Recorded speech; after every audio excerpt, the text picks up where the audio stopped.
Let's hope that it settles down so that we can communicate with each other without that sound. Okay, so I'm going to press on because we've been given a very tight budget of time from our chair, Maleje. We wanted to start by creating the space to anchor the idea around research that matters. And so the invitation to start off with is to get a pen and a journal, a piece of paper, anything, and to have the space for you to free write. And by free writing, we mean whatever thoughts come to mind. It doesn't have to be English. It can be in bullet points, just really a space for you to express what's on your mind. And this is the prompt. When you hear the words research that matters, what does it make you think of? What does it make you feel? What does it make you imagine? Yeah, research that matters. So on a piece of paper, if you could write that at the top there, research that matters. And what I'm going to do is I'm going to play a song. I'm going to play a song by Rafik Bhatia. And the song is 5 minutes and 55 seconds. And we're going to give you that 5 minutes and 55 seconds to journal around this, to journal around research that matters, to scribble down everything that comes to mind for you. Halfway through the song, I will give you another prompt, another little bit to reflect on, but let's start with that. The song I'm going to play is by Rafik Bhatia, and I believe my sound should be ready. So 5 minutes, 55 seconds, research that matters. What comes up for you?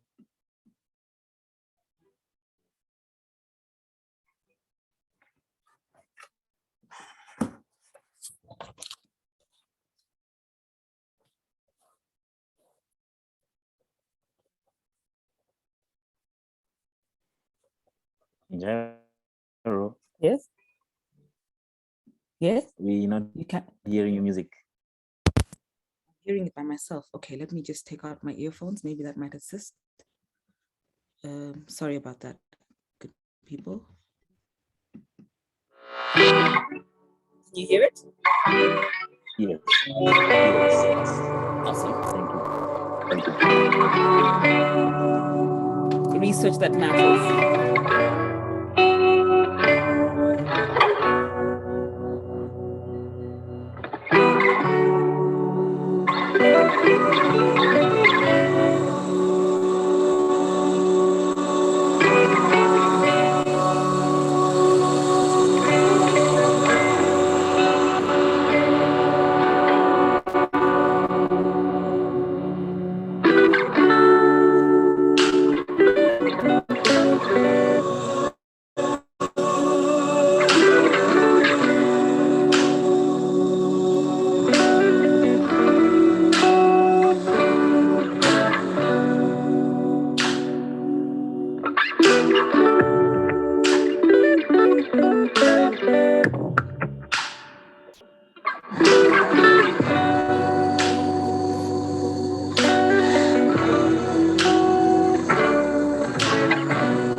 Okay. I want to add to what you've been working on. And another question. What are you intentionally making space for in your work? When you think about your practices, I know that we are from many different spaces. But as you dream and think about your work, what are you intentionally making space for in your work? I'm going to give you 2 minutes for this one with the same track. If you could just similarly, just journal it.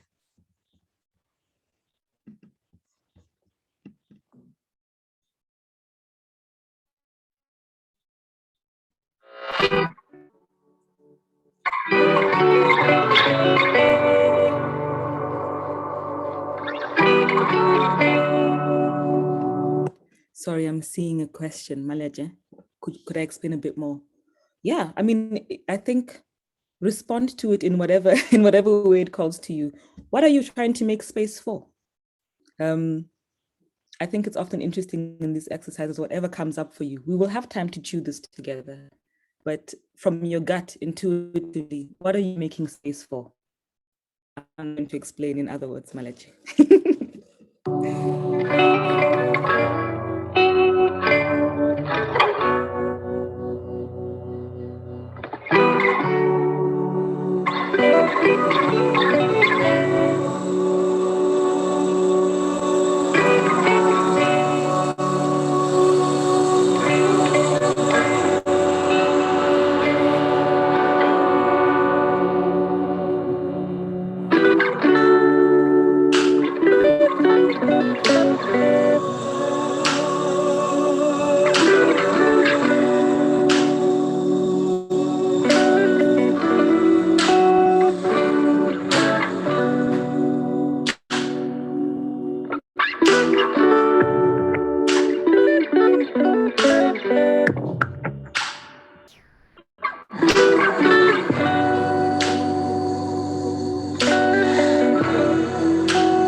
Okay.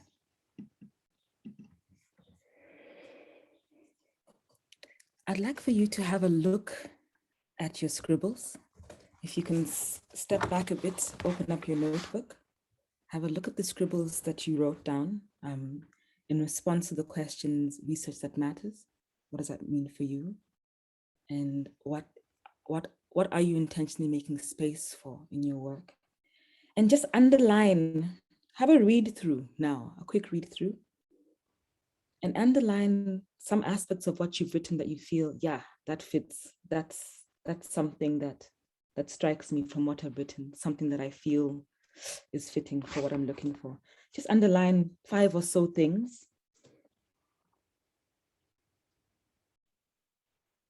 from what you have written.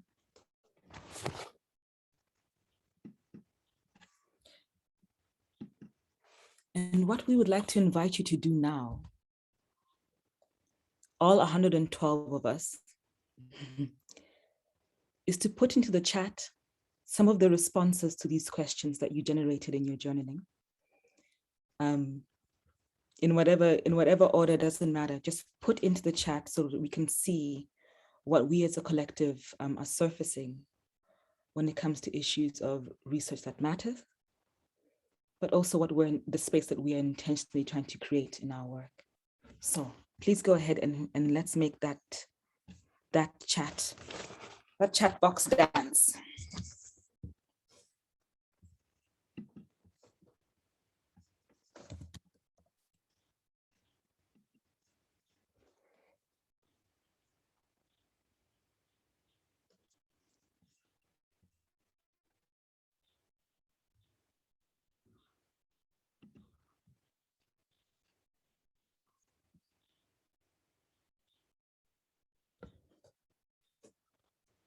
Yes, and we're waiting for that to come through. I know there must be essays there.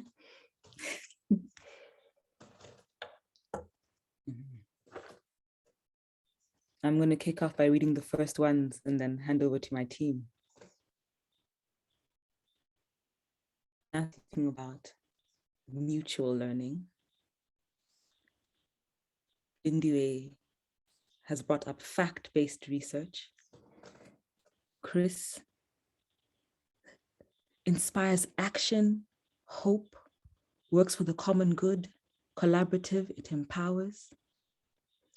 Michelle, this is research that makes a difference in policy, behavior, decision-making. It is transdisciplinary, open to change, and reaches communities and the public. Priya is speaking about justice and fairness matters to her.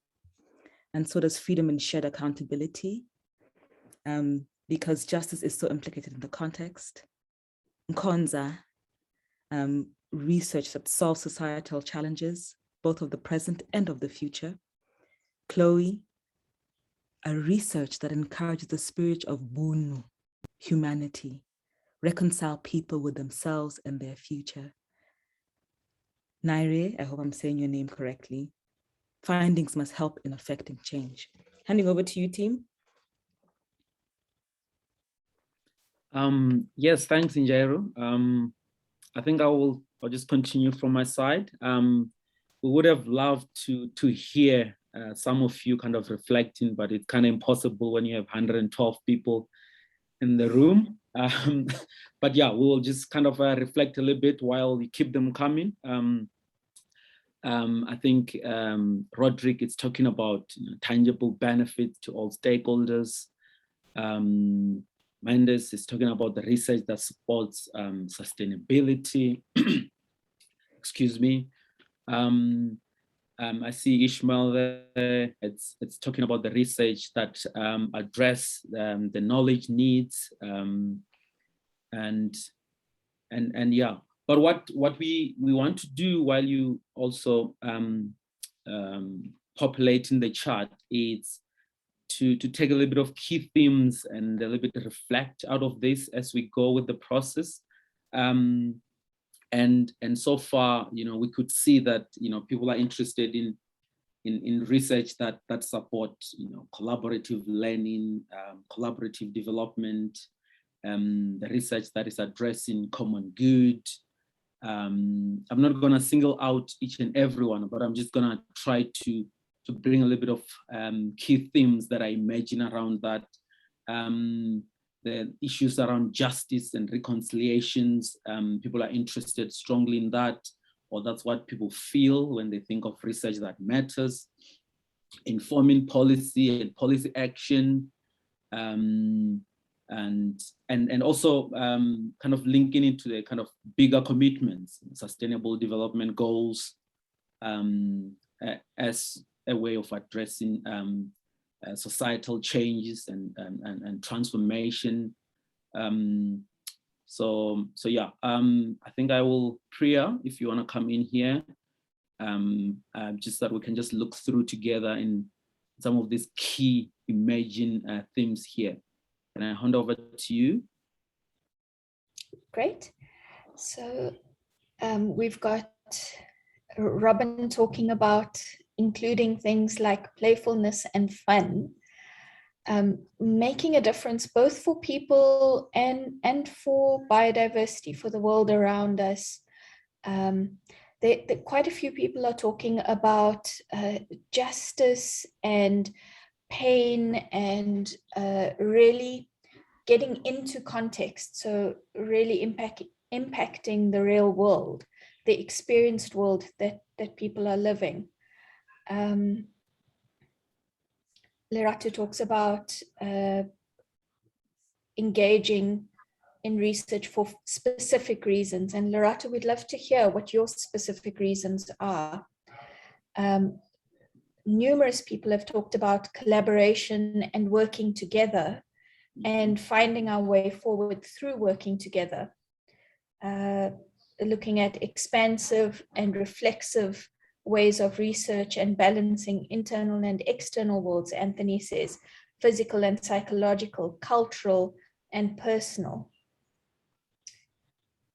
Research that focuses on conserving our current resources and building sustainability practices.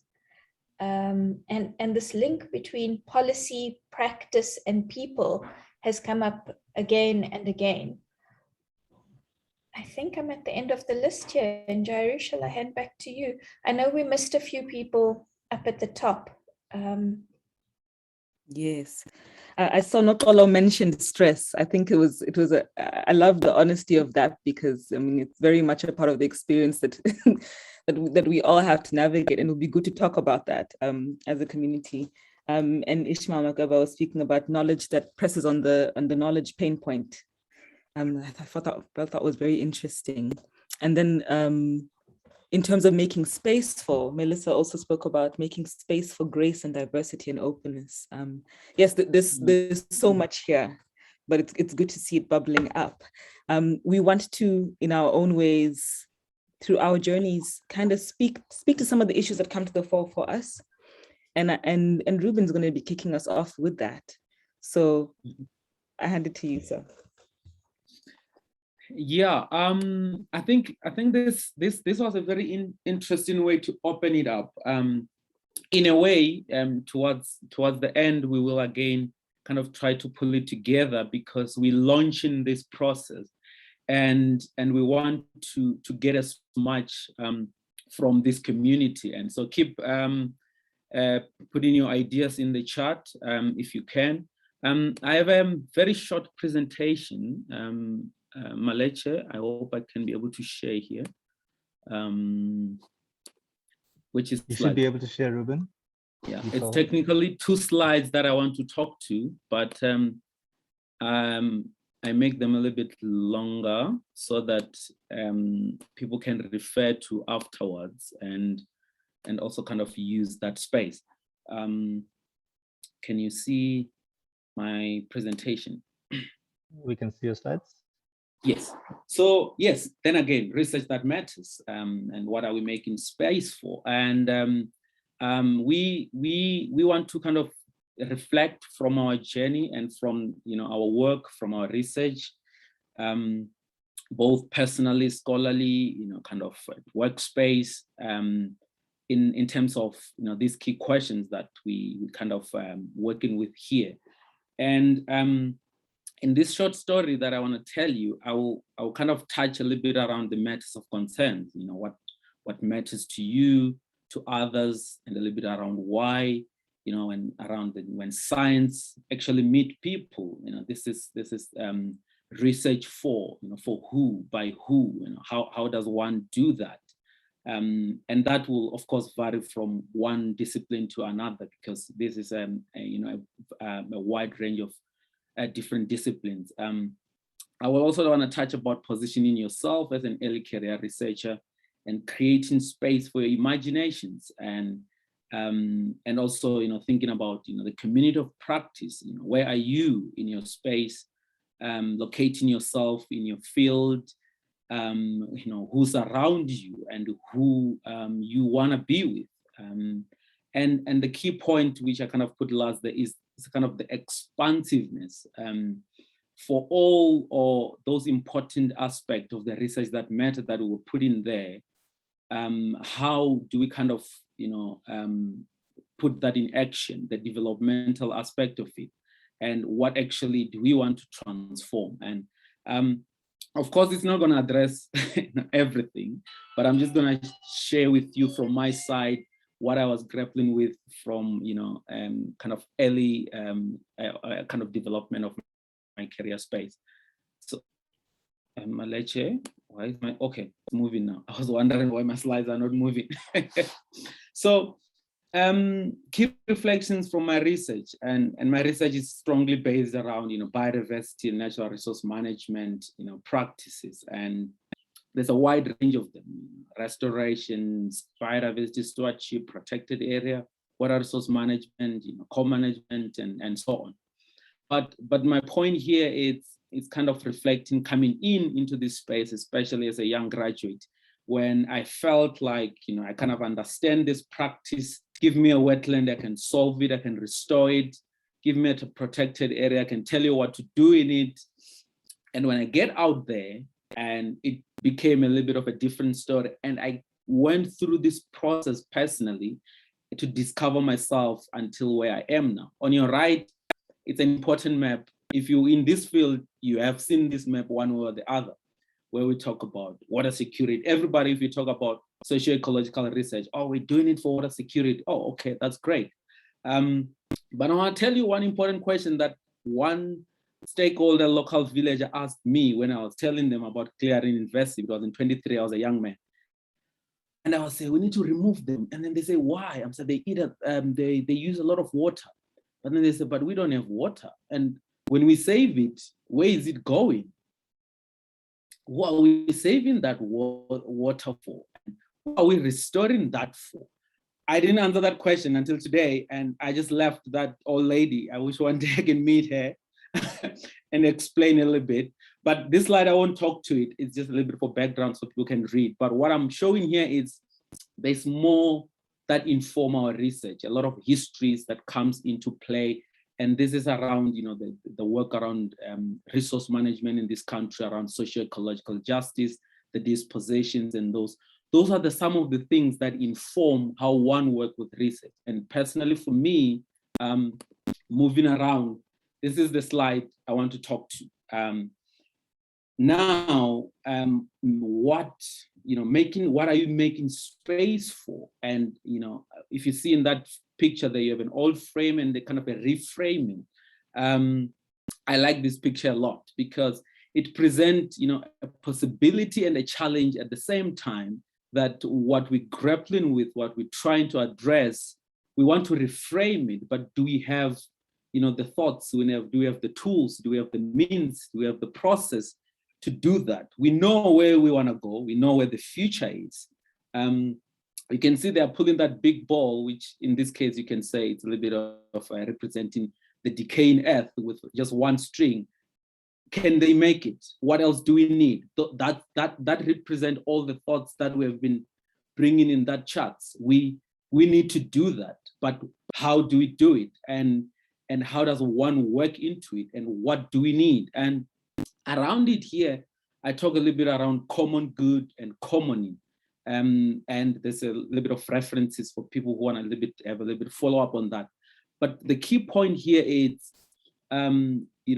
in our work, if we want to work in the socio-ecological justice, the common good, the common in which came out strongly in the chart earlier, it's one of the aspects that bring this work together. And how can we make a common in activity, put it in focus as a source of transformation, and with important ethical, political dimension questions that one can start asking. Are we doing what is best for business, or are we doing what is right? Are we transforming the situation for the better sustainability or for the certain gains? How do we address such things? The last slide I want to talk to you was here. When I started working in my research journey, especially going into work, by the way, I was working for DI at the time when that old lady asked me that question, and I was wearing the departmental t-shirt, and I couldn't answer that question. So, but what I'm saying here is, the struggles and the key, matters of concern emerged through different ways. Mine came through work experience, and I started questioning, what else, what better can I do? If you see this quadrant of, I think I still have 2 minutes in Jairo. I'll try to use that. If you see on your left there, that 4-field quadrant, it's something that I imagine in my head. Day one, since that question hit me, I started thinking, we need a different way of doing things, of doing our projects, of doing our research, something that enable people, not something that is imposed to people, something that is cooperative, something that enables the agentive capability for people to take action. But I didn't know how to do that. I didn't have the language for it. I didn't have the tools for it. And here, I went through this, what I put here in red. It took me 7-8 years since 2013 to today to start trying to figure out some of the tools that can help me do the research that I've imagined long time ago, or do the work that I've imagined long time ago. And within that, the research that Lambo call learning, social learning, situated learning, sustainability, the research that is expansive, transformative, that is developmental, how do you work in the biodiversity and natural resource management with understanding the histories, the co-inquiry processes, the contradictions that sits within, for example, the use and exchange value commodifications of resource, access to it, systemic thinking around it, the governance, how do you work around enabling and supporting the emergence of transformative agency, emancipatory agency, the relational agency. How does one build a community of practice? Where am I in that community within that space? I needed to go through that, and I needed to find tools within that. I needed to find a community. I needed to find ELRC and roads. I needed to find a group of people that are in this meeting. I needed to meet that old lady. And I needed to go through a lot of things for me to understand the type of research that I need. And what came out of that, it's a process that, this is one of the examples that I'm working with on my PhD, which I'm trying to finalize. It's refusing to be finished. It's around putting all that, all those struggles, all those engagements with people, all those troubling inner thoughts, all those experience learning from others in action, in developing a kind of a research or a process that support that expansive learning interventions on the ground. Working with the youth, you can see on the left there, we created different kind of programs and processes. Working with government kind of officials, you can see some of the kind of those high level government officials, working with communities, working with practitioners. And that was only enabled by dealing or kind of going through such struggles. So that's a kind of an example of some of the processes that emerge. And what's important is, how do you situate this in your community of practice? Who pick this work going forward? Of course, I might have opened it up, but somebody must pick up that work. And we can only do that by situating ourselves in a certain community of practice. And this is one of those community of practices that we want to develop and nurture going forward. And thank you. I think I'll hand it back to you, Injairo, for now. Thank you, Ruben. Yeah, it's not easy to talk for 10 minutes, eh? It's so rich. I almost feel like leaving some silence for everything you've thrown up into this space. Please, if there's anything that's coming up for you from what Ruben has been speaking of that tickles your work, please share in the chat. As I said, we're gonna open up this space for a little bit more of the lion's share of our reflections. But now it's my turn to try and do 10 minutes. I guess picking up from where Ruben has been sharing from, and perhaps coming to the whole.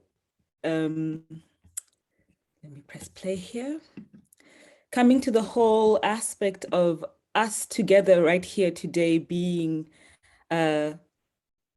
Building a community of practice as early career researchers. I was thinking about it yesterday. The work that we are all doing, and what helps us do that work. And I've been reading a book by Mina Salami, and she talks about sensuous knowledge, and I'll explain what that is a bit later. But she starts off trying to really encourage earlier career researchers such as us. To be clear about what it is that we're trying to do.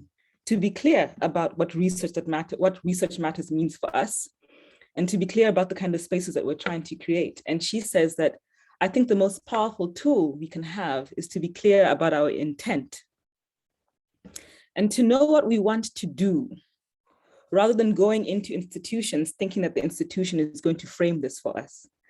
And I think this is a very interesting point, because we are all in very different spaces, and there's many different cultural kind of things in place in our institutions. And how do we create a learning space for us together, or the kind of spaces as early career researchers that help us clarify our intent, that help us grow our voices around the research that matters, that help us shape the kind of spaces that matter, that get us towards that world that we want to get to in the way that Ruben's, that image of pulling towards. And I think this is an important one to mention. Yesterday when we met, we recognized that part of this conversation is really acknowledging the critical friends, the critical mentorships, the supportive supervision, that all brings us to life, and acknowledging that, the institutional aspects and sometimes even the stress of it. So I just wanted to put that in the space to begin with. And just to share a bit more, to share a bit more about what research that matters meant from the work that I was doing. My study, I'm just negotiating. My study was really looking at, I'm really interested in transgressive decolonial pedagogical practices. And by this, I mean, I'm interested in how young change drivers from across South Africa and the continent and the world, how they're choosing to transgress towards that future world that is worthy of their longing. And in my work, I was looking at rising cultures that are coming up amongst change drivers in South Africa. And for me, the aspects of research that matters, I was confronted with something that I could see everywhere, and I needed to find a different way to respond to it. And I'll use a quote by Kelly, who says that all around us, young people are at the forefront of asking how we imagine a different future.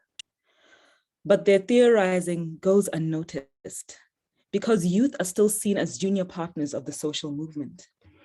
I was very interested in this aspect of how this radical, powerful, agentive space, as Ruben was saying, often goes untheorized when it comes to young people and what it means to create the space for. So I was trying to make the space for the space where I could listen to the everyday acts of resistance that young people were performing. And here I was inspired by the work of Tuck and Young, and they say that everyday acts of resistance are telling you what people desire. They're telling you what causes pain. They're telling you where there are trouble spots. They're telling you where people are confused. Everyday acts of resistance are revelatory, revealing things about social relationships and power. And so I wanted to find a way to zoom into these everyday acts of resistance. And I was drawing on the work of D'Souza Santos, and he completely reframes what radicalization means. And I know the word radical is something that often gets thrown around, but for him, he says, in support of Tuck and Young, radicalization consists of searching for the subversive and creative spaces in the everyday, which may occur in the most basic struggle for survival. The changes in the everyday have thus a double valence. Firstly, they're about concrete improvement of the everyday, and also very importantly for that future world, they're signals, they give signals of far larger possibilities. And so I wanted to stick into the everyday acts of resistance and to look at the bigger possibilities that they show, and expand that and amplify that amongst young people so we could hear ourselves. So that's a little bit of what I was dreaming of in the study that I did. And what ended up happening as part of the study is I started working with sensuous knowledge. I wanted to think about the different knowledges, and I think Priya will open this up, the different knowledges that one could deploy in a study. And I wanted to ask particular questions of it. Foremost in my mind is, what is the kind of knowledge that invites us to dream? What kinds of knowledge move our spirits most deeply? What kinds of knowledge that directs us towards and towards a promise? What kind of knowledge it makes us is enlivening?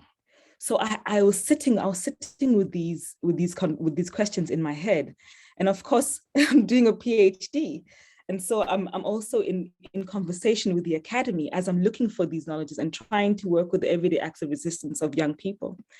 And what ended up happening is, in some ways, a gathering of many different types of knowledges, one of which was sensuous knowledge.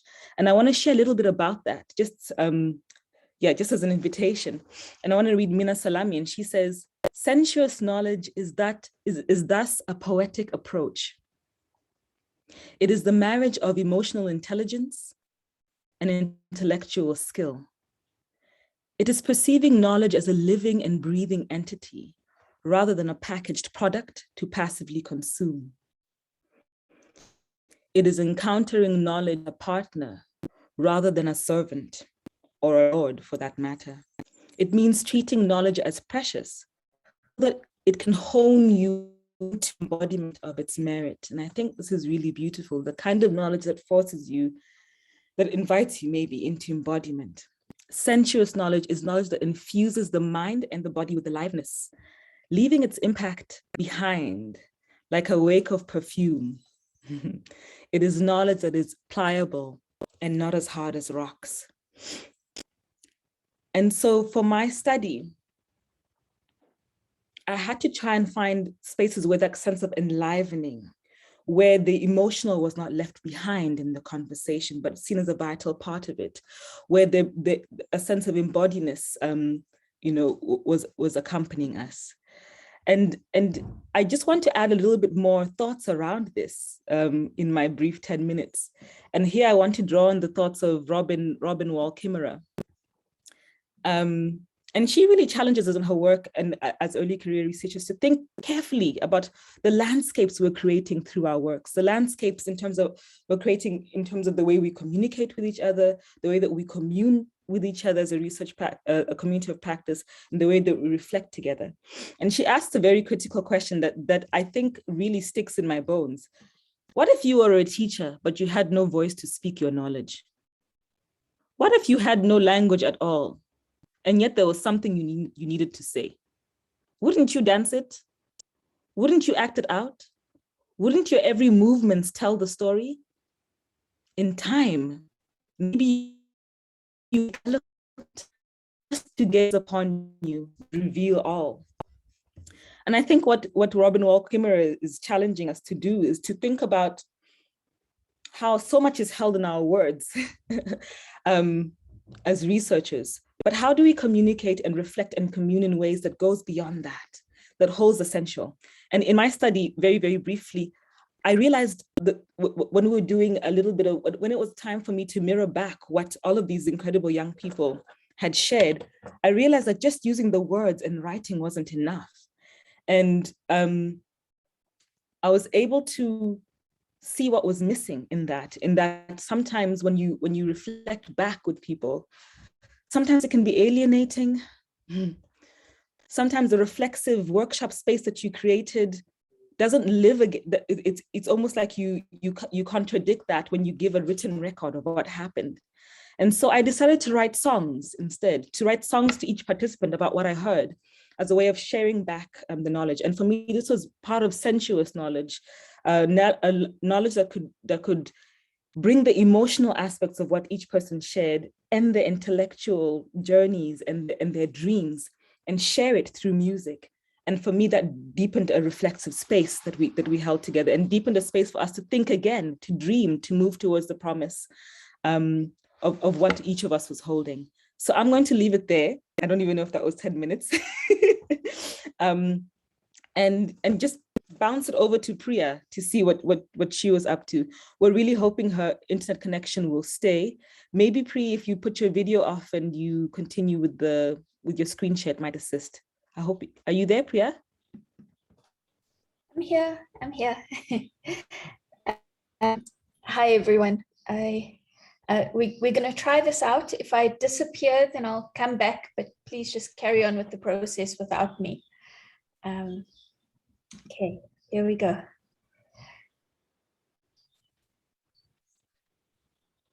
Okay, so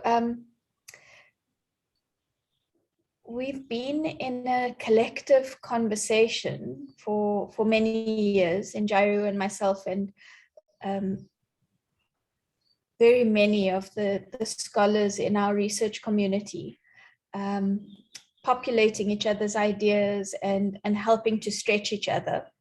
My research has focused on citizen science projects and how we build common knowledge together in those projects.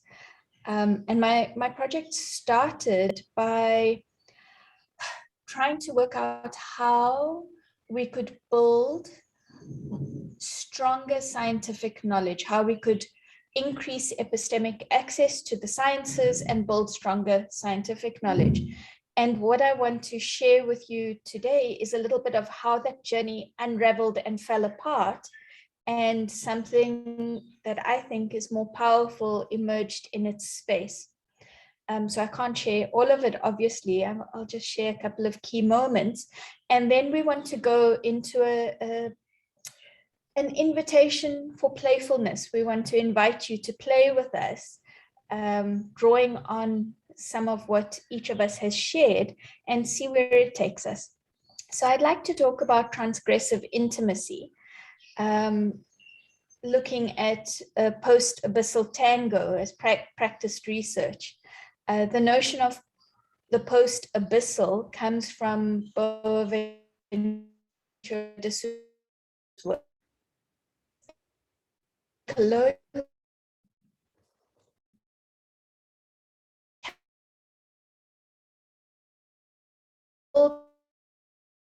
Complex ways than we recognize that we're accounting for. Can you still hear me? You're cutting out a bit, but let's just try continue, and if it happens to the extent where we can't follow through, then yeah.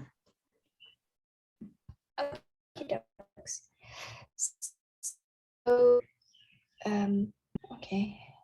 Unfortunately, on my side has frozen, and any of the slides of my and hopefully it works. I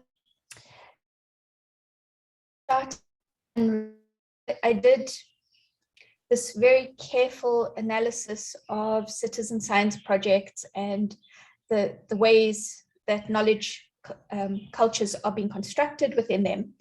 And then I read a paper by Boaventura de Souza Santos, and it was in the middle of the Fees Must Fall, the first act of Fees Must Fall, maybe, because I don't think it's over. But there was a lot of challenging around decolonial work in our collective space. And we were reading together as a research community. We were reading together and trying to come to an understanding of what decolonial research might look like in our context of environmental learning. And the one idea that Boaventura challenged us to think about was that there are many ways of knowing the world, and each way of knowing the world helped us to see some things, but was also blind to other things. And so then I tested out his ideas in my research, and it turned out that his orientation, his challenge to bring together an ecology of knowledges rather than one particular type of knowledge was far more powerful. It gave me a stronger explanatory power within citizen science. Oh, there we go, it's working. So one of his quotes is that throughout the world, not only are there very diverse forms of knowledge of matter, society, life, spirit, but also many and very diverse concepts of what counts as knowledge and the criteria that may be used to validate it. And this idea just blew my mind. It shifted everything for me because firstly, personally, I felt I could show up in a different way. I could bring all of myself rather than just the parts of me that were approved as modern, rational, scientific, all of these kinds of things. So I used the idea of the Argentinian tango, and I don't know if you're familiar with it, but the Argentinian tango is a political movement. It's a political intimacy between the structures that have organized us thus far and the things that we want to reclaim, the parts of us that have been sent to the hinterlands, that have been banished from the official account of who we are. So Gritzner talks about the tango as this intimacy that holds space but doesn't let the space interfere. He says that there is a space between us, an interval, a gap, and I'm not worried about closing it, filling it, crossing over it, because the movement that sustains us in the stance needs to remain relational. That idea of relationality has just become so central to the work that I care about. And in order to be relational, it needs to embrace difference, and difference is always there. But something moves in the space between. And just one more little bit about the tango. One more quote. He says, "In tango, I discover a different modality of freedom and self-expression, a sense of self as lacking strict containment or firm boundaries, a self that is relational, a becoming self. I learn how to stand on my own axis, how to express my own autonomy in the encounter with another body, but also how to honor the power and need for connection, the desire for being with the other." So the reason this was so powerful for me as a metaphor for my research is that in the Argentine tango, you refuse to surrender ugliness, messiness. You keep them, you keep the challenge of what has gone wrong, you keep the injustice, but they are central to the tools that you use to create. So the tango provides a guiding structure that invites transgression while privileging intimacy. And for me, this was something I really struggled with in my research, how not to constantly be working against what existed, but rather to find the ways that help us to expand into a new way of being together, a new way of being intimate with each other, a new way of caring about what we create together. And the other pivotal idea for me was the idea of creating maps, but not maps as something static, rather maps as being in the moment, creating maps as a way to hold an image in the moment of what was happening so that we could plan our way forward, but never being confined by what we create, what we come to know, what we come to stabilize. And this is one of my favorite maps. It is a map of the world. It is, for me, a perfectly valid and realistic map of the world. It is a map that rearranges everything we know while holding stable some of the things we know. Right? So it's a decolonial map that has indigenous namings for the places we inhabit. You'll see all sorts of interesting things on this map. It's a way of bringing things into view that we have surrendered or been unable to hold altogether in the past. So in my research, I worked with epistemic maps. I worked with leveraging different types of knowledge to understand what was happening in citizen science projects. And it was incredible. It was the most revelatory journey. I realized that we were reporting the scientific knowledge, but that the scientific knowledge was built through other knowledges. There were these magnificent ecologies, and they were different in every single project. And for me, in doing this work, in using the work of De Souza Santos and other decolonial scholars, it brought a lot back into view that was invisible in the official accounts of knowledge in these projects.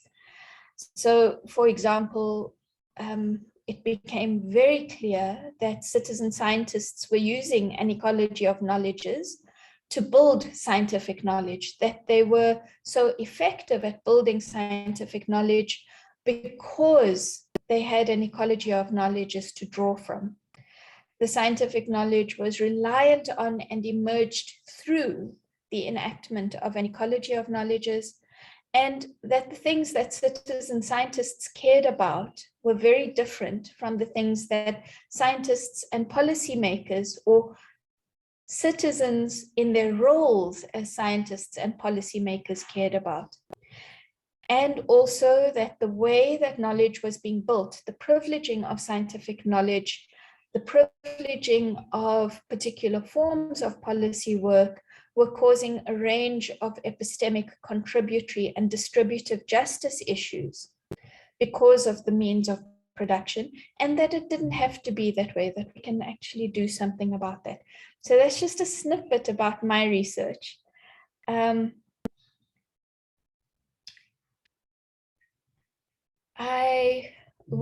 We would like to invite you now to play with us. We are from very many different disciplines and different research communities. So we thought we would go to the personal. We would invite you to think about your own life and to move from your own life into your research context. And this is just a way to share some of what we've learned to value. So please see it as playfulness, as an invitation to reimagine yourselves and bring parts of yourselves back into view, and then to think research from that leverage point. So let's do something practical together. We would like to invite you to think about the different kinds of knowledges you call on when choosing your relationships. Define relationships any way you want, personal relationships, professional, whatever you want to think about. Take a few minutes now. We'll give you 7 minutes. Just create a mind map and really think through how you go about choosing your relationships. You know, how do you evaluate whether a relationship should be worthwhile? How do you feel into how a relationship should be might be worthwhile? And I've just thrown up a range of different knowledges that we've encountered in our shared work. Use them or don't use them. I'm gonna give you a few minutes now. Yeah, take 7 minutes.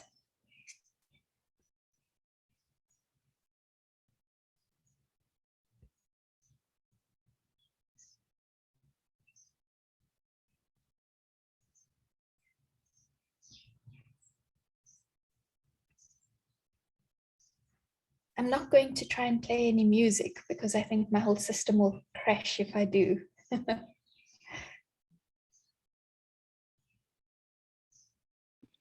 I think that's you know, silence is powerful.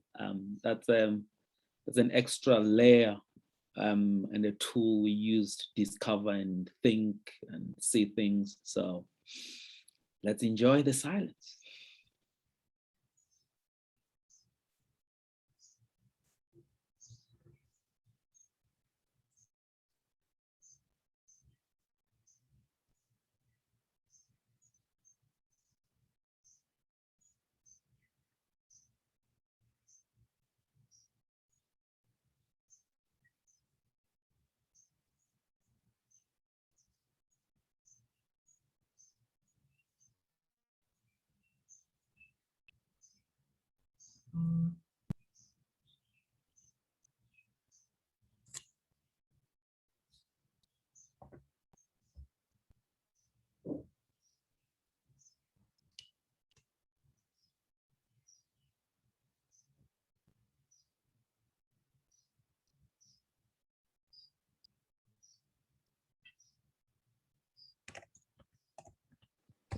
Priya, Yes.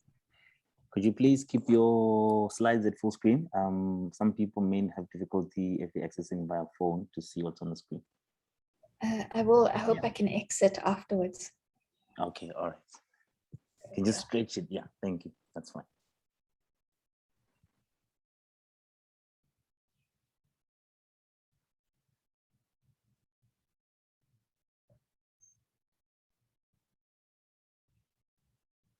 My apologies.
sharing power, please.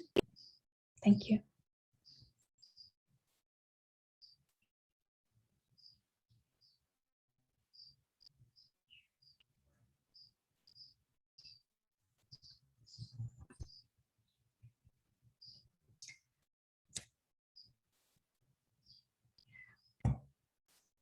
Okay, everybody. Thank you.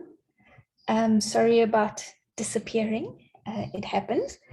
I'm going to hand back over to Ruben now to finish playing.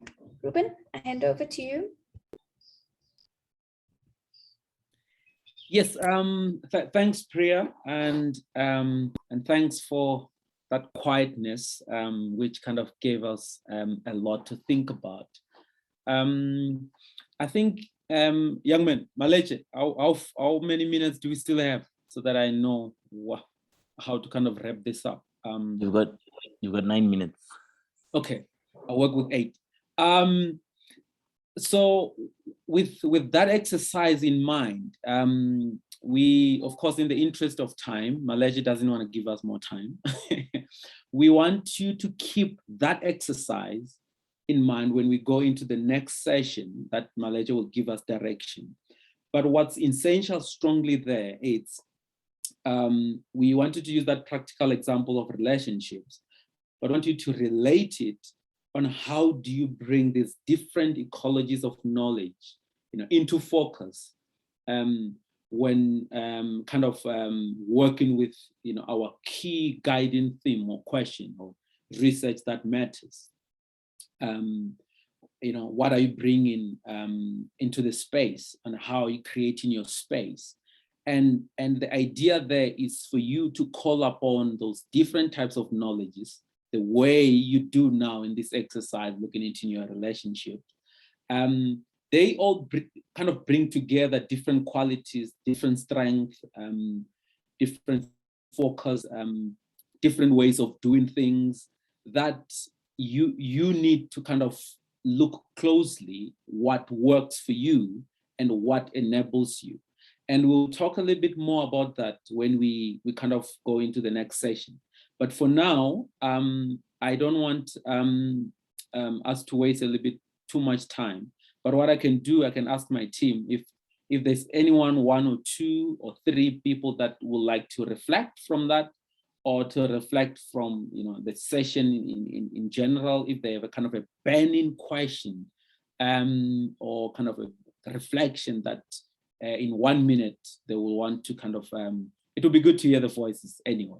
So young man, I will rely on you to look in the hands. If we can have 2 or 3 people in the last 6 minutes, I think I used 2, to kind of just give the last thoughts, reflect on the activity or reflect on the general kind of proceedings, or ask questions to any of us. Yes. So we have opened it up. Let's see if we have any hands. You can raise your hand. Maleche will definitely spot you and give you a lion's share. I see a lot of charts here. I haven't been reading. So Maleche, is there anything that we need to reflect on? Or you can ask in the chat or use the chat to reflect, whichever way that works in this last 5 minutes that we have.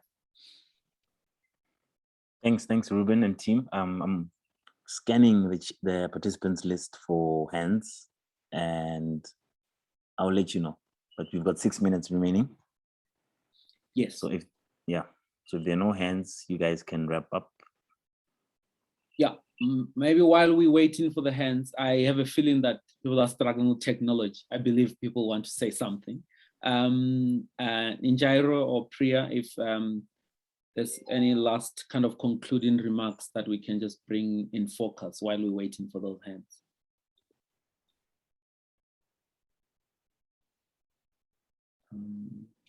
I'd be happy to. I think maybe something that I'd like to highlight, and Ruben did bring it up and so did Njairo, but I just want to bring it back into the space, is the connection to other researchers who were trying to do this work, the connection to a community of practice who had shared values, wanted the same changes in society.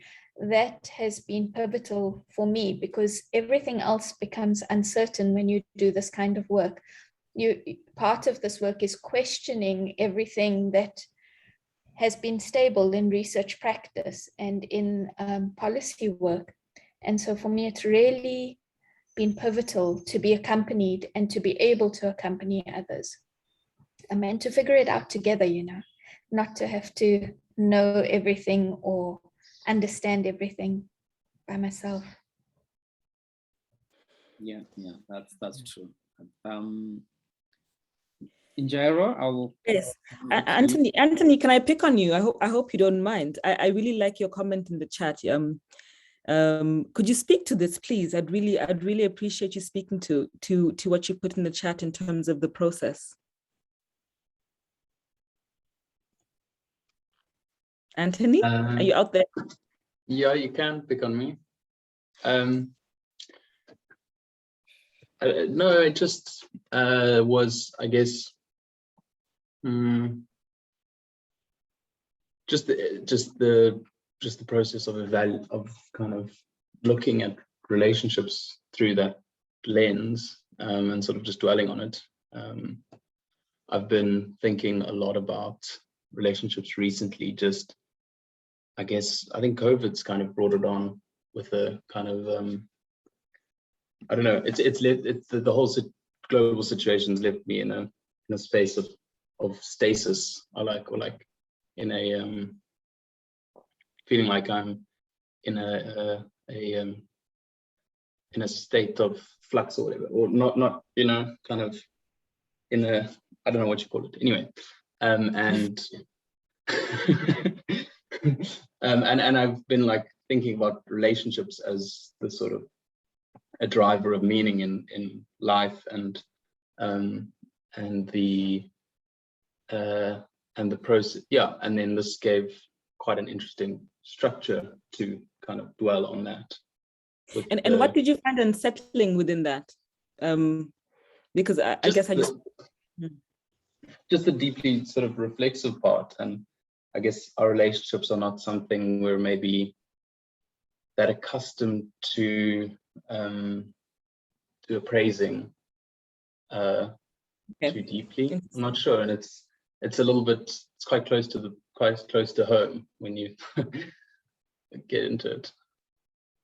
Yeah. Thank you for sharing that. And if I can steal a little bit more minutes, Chris, can you share this diagram you shared with us on relationships?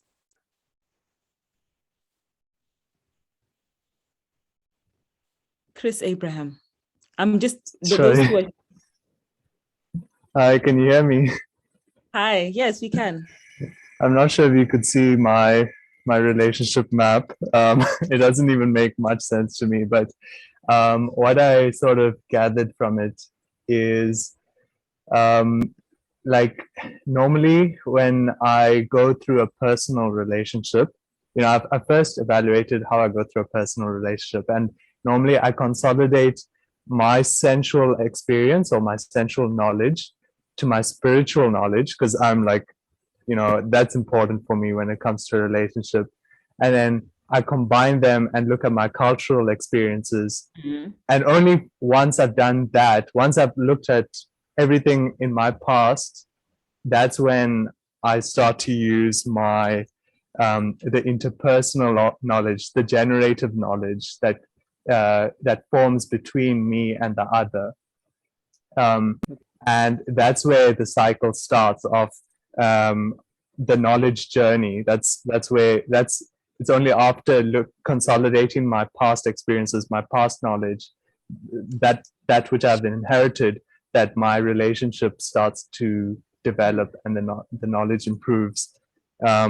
So it's sort of similar in my research journey as well, that I consolidate my personal knowledge that I've gathered in my personal background, as well as historic scientific knowledge, and then consolidating those two to explore and generate new knowledge through a process which I call the knowledge journey. So anyway, that's No, my it's very reflection. interesting. Thank you so much for sharing. That's very interesting because I guess what comes up for me when you share that is, do we provide the space in turn for those that we are journeying with to also consolidate, Yes, to yes. consolidate themselves before we get to the matter of concern, and who defines it as well. I guess that's, you know, but it's such a beautiful thing about when you spoke about what you gather and what foundation you need to gather so that that interpersonal thing can happen. And yeah, thank you so much, Chris, for sharing that. For my side, in 1 minute flat, I think the reason why I was asking Anthony about the unsettling is because I think as we stretch ourselves to invite different knowledge forms as part of our meaning making with others, it is asking us past ourselves and to notice what we can choose. I mean, I'm sure some of us might have been very different, but I guess just as a community of practice, just to think about that and to provide the space so we can journey together in that growth. Yeah. So, I mean, it's been wonderful to work with Ruben and Priya on this because they also have very different entry points and particular work, but then doing that together really helps us. So thank you for the space this morning, and just looking forward to how this particular space is going to develop going forward. Yeah. Thanks, Injayaro, for wrapping that up. And I think from my side, I just want to kind of say, you know, thanks to everybody, and thanks for your participation. Thanks for Priya and Injayaro leading us. It was important to bring this different perspectives from different angles, from different research settings, different research paradigms, and different personal journey in kind of in our career space, in our personal spaces as well. In one line, you know, this whole process, what kind of stood up for me is, you know, thinking about the idea, because we are trying to build a community of practice here, thinking about, you know, how do you accompany others or each other in this process, even though in most cases we might not know where we're going. So you might not have all you need to develop your kind of your research path or your career journey, but through this space, that's where you can find yourself, you can help others find themselves, help find each other, find a way that together we can move that you know, that big earth ball that I kind of show you in that image. And this is what we're trying to do here. And thank you very much. Maleche, we hand over back to you, and we will definitely work with what we have here in the chat, all those expressions. We want to bring them into the next session and also developing this community of practice going further. So from our team, thank you very much. Thank you so much, guys, for your inputs and for managing that session very well. Yeah, I really enjoyed the beginning where we had to journal, because I struggle with journaling. So I found that quite useful and enjoyable. Yeah, so moving along, we're going to be having 2 presentations. The first one is by David, and the second one will be by Luke. And after the 2 presentations, we're going to have breakout sessions where we're going to get you guys to be into separate rooms on the Zoom platform. And then you guys will get an opportunity to work together as we try to develop this community of practice. But we will do that after the presentations. So coming up, we have David, who's going to be presenting some of the work that he's been doing in his area of work. So I'll just give you a very quick bio on David. David is a postdoc at the Institute for Water Research here at Rhodes University. David's interests are in erosion, sediment transport, and general water quality. David has immense interest in sustainable rural development and livelihoods because of his immense interest, early education. And his interests are all related to catchment management, because we all live in a catchment, as he says. David worked further on developing, testing, and evaluating an IWR-developed erosion, sediment delivery, and transport model named the Water Quality and Sediment Model. The model was applied to several catchments in South Africa, Zimbabwe, and the United States of America. David currently leads a WRC-funded project focusing on a stakeholder-driven process to develop an equitable water sharing plan in a farming region in South Africa. David also engages part-time as a safeguarding training co-facilitator for UK research and innovation funded Aruba projects across Africa. So with that bio, I hand over to you, David. Thank you, Maleche. Is my sound clear? Yes, we can hear you. Thank you so much. Yes, sir. Can I share my screen? Yes, please. Okay.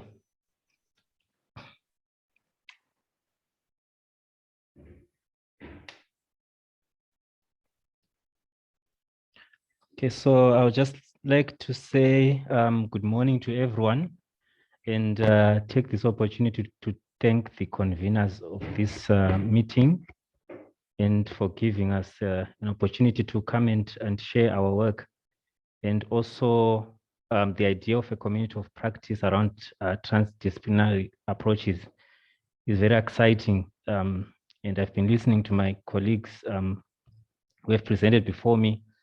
And it's quite different the way we approach our science from the way I've heard. And just thinking of bringing the two together and learning together, I think they are very exciting prospects for this community of practice. So thank you so much, Maleche and group.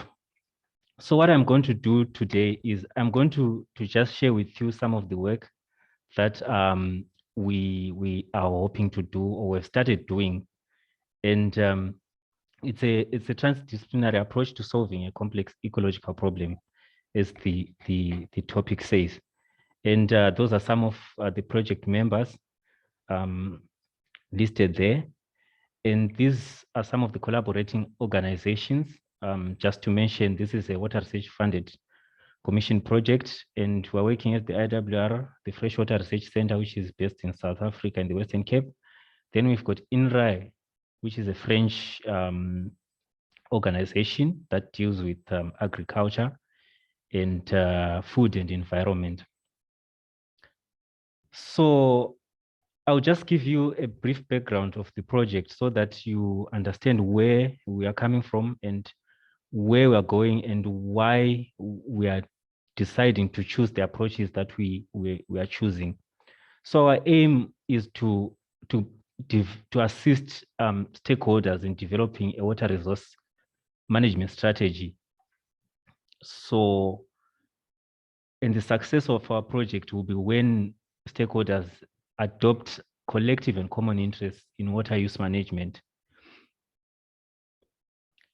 So our research interest is in agriculture and ecology, because these are the issues that are the core issues in this kind of a catchment. So it's an agricultural catchment, and it's also one of the water source areas in South Africa. And in this area, there's some indigenous fish species which are only unique to those areas. So those are protected fish species. So we really would like to make sure that the agriculture goes on well and sustainably. And we also want to make sure that the freshwater species are protected. So in this diagram, I'll just try to put it across as simply as I can. So the blue lines indicate times where would say a river was flowing above at the acceptable threshold. Then the red lines are when the river was flowing below an acceptable threshold. So we call these environmental water requirements. So all the red that you see are times when those environmental water requirements, the bare minimum water that is needed to keep a river system functioning, were not met. And it is such kind of problems that cause issues for freshwater protection, ecological functioning. And also, in this kind of a catchment, we have communities, but in this catchment, there's more of a farming community. Then we've got dam systems where people draw their water.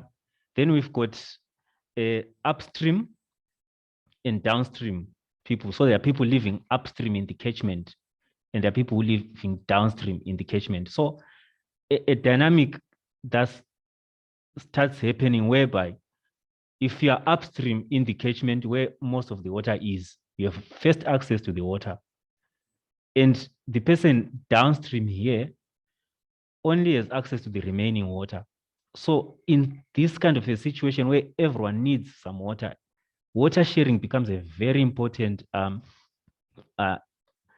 aspect that needs to be managed. Otherwise, conflict emerges. And this is what is happening in this kind of a catchment. There's lawsuits flying all around the catchment as farmers sue each other and over water access. And because of that, this is really disturbing the productivity of the area.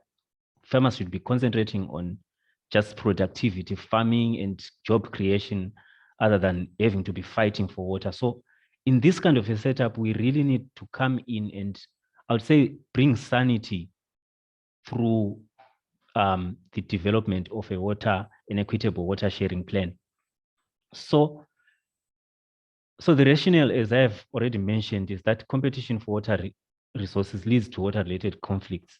So we really need to manage whatever water resources are available to foster shared growth and also promote ecosystem health.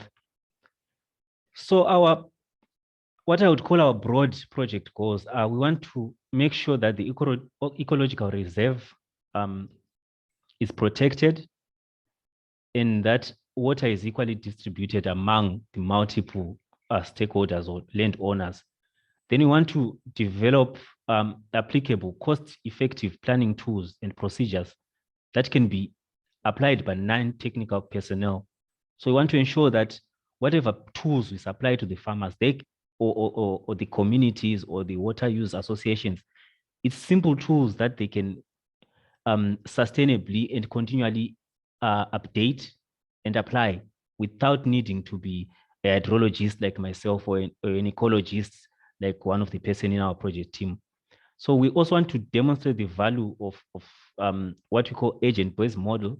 So it's a modeling approach as a tool for supporting negotiation. Then above all, we want to promote effective water governance. So I think what is of really interest in this talk today is the methodological approach that we want to take to achieve all those goals that I highlighted before. So in developing this project, we decided on a mixed method approach.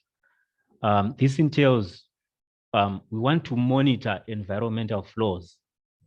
We want to do hydrological and agent-based modeling. We want to do stakeholder engagement. So the kinds of fields which this project transcends is hydrological science, social science, ecological science, and computer science.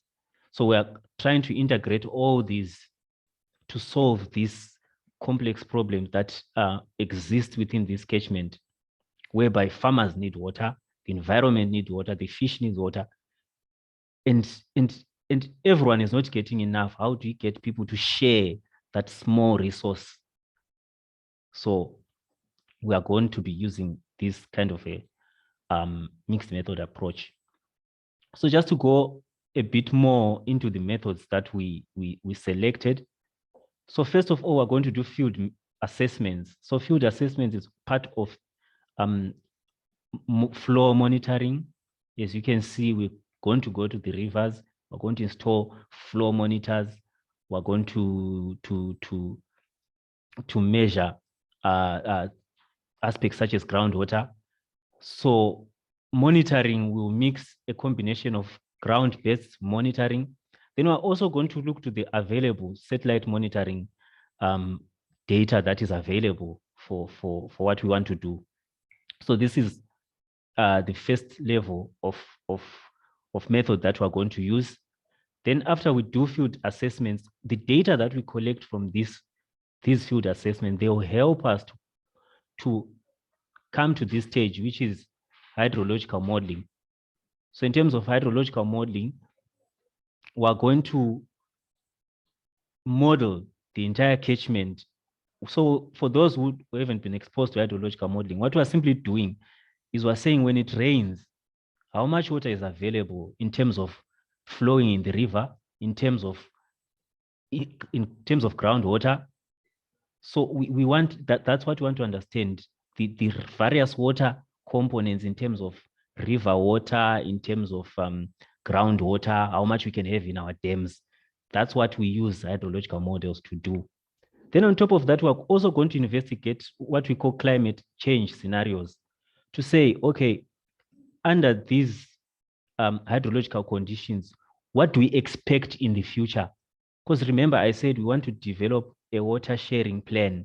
So we want to also check how will that plan need to be adjusted under future scenarios of climate change. So that we develop a plan that is a bit adaptive and looks into the future, so that when future climate change happens, the farmers won't be caught out and start fighting again. So which is why we're going to model future climate change scenarios. Then these all will feed into an agent-based model, which I'm going to explain a bit later. So this is the human part of the water cycle. So what do humans do? Humans withdraw, they store water, they re-inject water, they pump. So also humans are involved in the governance, and also humans are the ones who regulate this water, and they regulate this through direct, informal, and formal agreements. So within an agent-based model, we want to represent the diversity of all these interactions. So we are representing the environment itself as an agent, what we call a passive agent. Then we represent the individuals within the catchment system as agents, but these are perceiving, interacting agents. So now we are representing sort of the entire system within a modeling framework. Then we also look at the links. We also look at how these two interact. So what we do first is we look at what the environment is like. In this case, it's hydrology. How much water do we have? We look at how many farmers are on the system. We look at what crops do they grow? How much water do they need for their crops? We look at the river itself. How much water does it need to continue flowing? We look at the fish. How much water would they need? So all these become agents in that system. Then once we look at the natural system, we try to conceptualize that natural system. In conceptualizing, we're trying to distill and make it more simpler, because once you want to model nature, it's so complex that you have to simplify it before modeling it. So through the conceptualization process, we simplify it through a process called, and represent it in what we call UML diagrams. And I'm sure if we've got any colleagues who do computer science, they will probably understand this even much better than I. So once we develop this conceptual model, we implement it so it's coded into a computer model. So once we implement and have our model coded, we take it to the stakeholders. So in this is the point at which we interact with our stakeholders. But this is not the first point in which we interact with our stakeholders. The first point is when we collect the data and when we talk to them about what they would like an agent-based model to do for them regarding the problem that they face of water sharing. So we collect data from them regarding what they plant, the decisions they make. Let's say it's a drought here, farmer one, you don't have water. What do you do? Do you pump? Do you ask from a neighbor? Farmer 2, if you're asked for water, what kind of decision do you make before you give them water? Do you check if you have enough? Do you just give them? How much do you give them? Do you give them and do you give them some and still be left with excess? So all these decisions, we talk to the farmers and the stakeholders and get these decisions from them so that we represent them within the agent-based model. So once we have that, we go back to them. Each farmer is represented as an agent. So a characteristic of an agent is this: it is autonomous in that it is situated. So it occupies a space within an area. So it is endowed with the capacity of deliberation, just as a human has. A world represents entity as a goal and the objective. So these agents interact and they've got their own interests they can perceive, because this agent represents actual people who will be sitting in an actual workshop here, deliberating. So in our particular context, the people sitting in this workshop will be farmers. When we represent the model and run it to them, then they will learn and raise questions. So farmer 1 will definitely say, oh no, that is not how I irrigate my crops. You got it wrong. Then we start the whole process again and edit and re-simulate. Then another farmer might raise a question and say, oh, I wasn't aware that if I use so much water, the farmer downstream won't get anything. Can you, how much? Then the person moderating will now ask, so how much water can you release to the farmer downstream? Then the farmer will say, okay, I can sacrifice my 10% for the farmer downstream. So this is how we hope to use agent-based modeling within a workshop kind of setup. But we also understand that in that workshop, there's always the elephant in the room, which is there's no enough water. So one of the difficult things that we know we're going to face is having to ask someone who is in an advantaged position to relinquish an advantaged position of having so much water to their neighbors. Because farming in that region is big business. These are rich landowners who are making millions and even billions of rands through agriculture. So it will be a very difficult process to negotiate. But we hope to first engage a group of farmers that we know are willing and have asked us to come and do this process with them. Then when this group of farmers, we come up with a workable water sharing plan, then we hope to convince other farmers in the other side of the catchment to come in. Then with time, we hope to take it to other areas of the country as well, because this situation which exists in this catchment exists in most farming regions in South Africa. Sometimes the conflicts are just between farmers only. Sometimes it's farmers and the communities which are not getting enough water because farmers have built so many dams upstream. So these are the kind of methods that we have kind of brought together to try to solve this complex problem. Then within this project, what is very exciting is that all the work that I've talked about, be it hydrological modeling, be it ABM, be it we've got also a decision support system model, which we're going to add there. It's being undertaken by young researchers. So as you can see, we'll be having 2 MSc students working on the hydrology and ABM. We have 1 PhD student working on the decision support system. Then we have a postdoctoral fellow who is the project leader, who is myself. So I'll be working on project management. So I was looking at the whole concept of the green skills workshop that is going to kick off from tomorrow.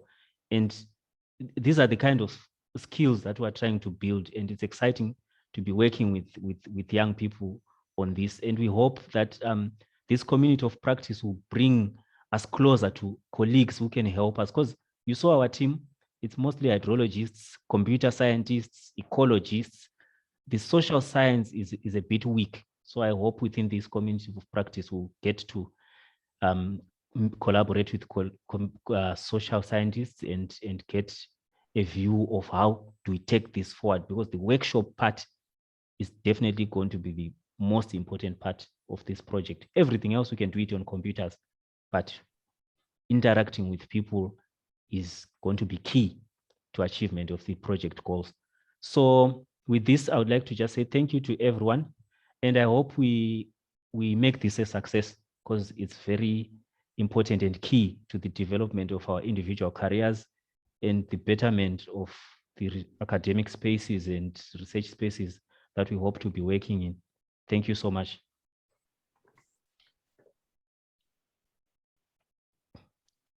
Thank you so much, David, for such a very clear presentation. I hope it will be possible one day to develop agent-based modeling in other sectors that we have serious issues in our country. Right, so our next presenter is Luke Metelakamp. And Luke is joining us from Mexico. I think it's currently 4:30 in the morning. So thank you so much, Luke, for being able to be here with us today. Luke is a postdoctoral researcher at the Environmental Learning and Research Center here at Rhodes. Having started his working life as a photographer, Luke's current research focuses on agricultural education and approaches to place-based learning in the informal economy. So Luke is going to be sharing with us with a very, very interesting process of doing research. And yeah, I hand over to you, Luke. Hi, everyone, and thanks for the intro. And it's really, really nice to be here with you all, even if it's a little bit early on this side. So if I'm not as sharp as I might normally be, please forgive me. But it sounds like just listening in on the last section of Njayo and Ruben's session, it sounds like you've had a really interesting morning so far. And thanks, David, for kicking this off in the second session. What I was going to share with you today, what I was asked to share was a little bit around the work that we've been doing using mobile film and kind of cell phone-based filmmaking as a tool for supporting and sharing people, supporting people to share and create knowledge and kind of curriculum and learning materials on a very grassroots level. So I thought I would just give you a little bit of a background in terms of this work. So we started this about 2 years ago, or almost 3 years ago now, working with some of the agricultural learning networks we were connected to in the Eastern Cape, and looking for ways to really help people document and share the knowledge and practices and solutions that existed at a very grassroots level, how to kind of effectively document that and then begin sharing that with each other. So it was looking for approaches of essentially kind of grassroots curriculum development and kind of place-based knowledge sharing. So what we were looking at is really about kind of linking back to the theme of this around communication, was just how do we work with technology to get a little bit better at kind of creating and sharing with one another. So I suppose a little bit of background on this. Thinking about mobile film, we were really exploring this idea of, the increasing power of the technology that sits in so many of our pockets these days, and linking in through to this idea of mobile filmmaking. I think this is a medium we're going to see more and more and more of, just in the sense that, nowadays, when previously you would need a kind of large camera crew and a lot of expensive equipment to achieve, relatively decent quality films, you now have full Netflix series which are being made and produced simply using mobile phones. So there's kind of an example of this here, the kind of Netflix series called High Flying Bird, which I think just really is testament to the increasing, power and sophistication that so many of us have in our pockets. And when it comes to communicating our research and communicating what's happening at a grassroots level, there's a lot of power here that just didn't exist 10 years ago. Then I think the other reason, or one of the other reasons that for me, there's an increasing energy and interest around the power of films and mobile filmmaking is the role that mobile films have played in a lot of quite important social movements over the last few years. And I think, you know, what happened with George Floyd and what that triggered would never have been possible had we had the event that happened at that moment not been captured on a mobile phone. And that film, you know, the fact that that could be captured on film and shared really easily was really a very kind of pivotal aspect of the way that whole kind of the way that that series of events that was triggered by his death were able to unfold. So I think the kind of power of film in social movements and driving social change is becoming increasingly powerful too. And then kind of coming back maybe a little bit closer to home for many of us is also the power of film and things like YouTube and WhatsApp and films on those platforms from an education perspective. I'm in kind of more of an agricultural education space. And, you know, just using this as one example around a film that was made around kind of improving mango yields. So, you know, very much quite a simple film directed at farmers, but having achieved, you know, well over 500,000 views. So, you know, that's a very low cost way of delivering and getting content and solutions out to farmers, particularly people working in very rural areas who might be quite isolated from extension workers or not have the opportunity to go to an agricultural college. You know, there's an increasing role here for decentralized curriculum, and I think that mobile film can play a very powerful role in that. So then kind of just thinking, I mean, I think a lot of this is stuff we know, but just there's an increasing number of platforms that I think for us thinking about our research and thinking about how we communicate our research, you know, there's an increasing number of platforms that if we are thinking of using film, that are available to us, you know, and I think WhatsApp is something that we, many of us are starting to use in our professional environments. And it's definitely something which in our work, we've really seen a strong shift to a lot of, you know, the very important role that WhatsApp groups play in communicating research, in connecting with stakeholders, in staying connected with one another. And I think a lot of our work with this mobile film has come out of a desire to think about how we use WhatsApp in particular as a more effective channel for communication. And I think there's historically been quite a strong focus, particularly amongst academics and researchers, to focus on, you know, written outputs and written publications.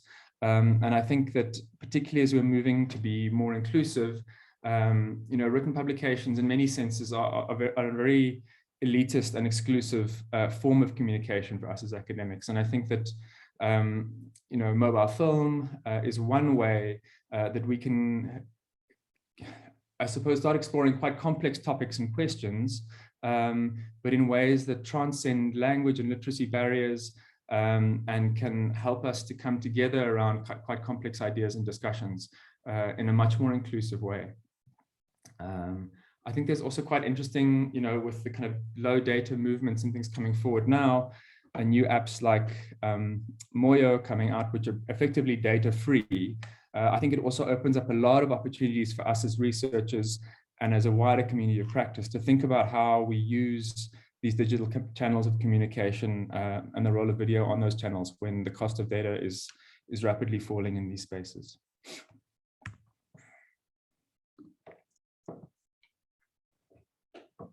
So just kind of touching on some of the work that we've been doing recently, we've been working with a kind of wider network of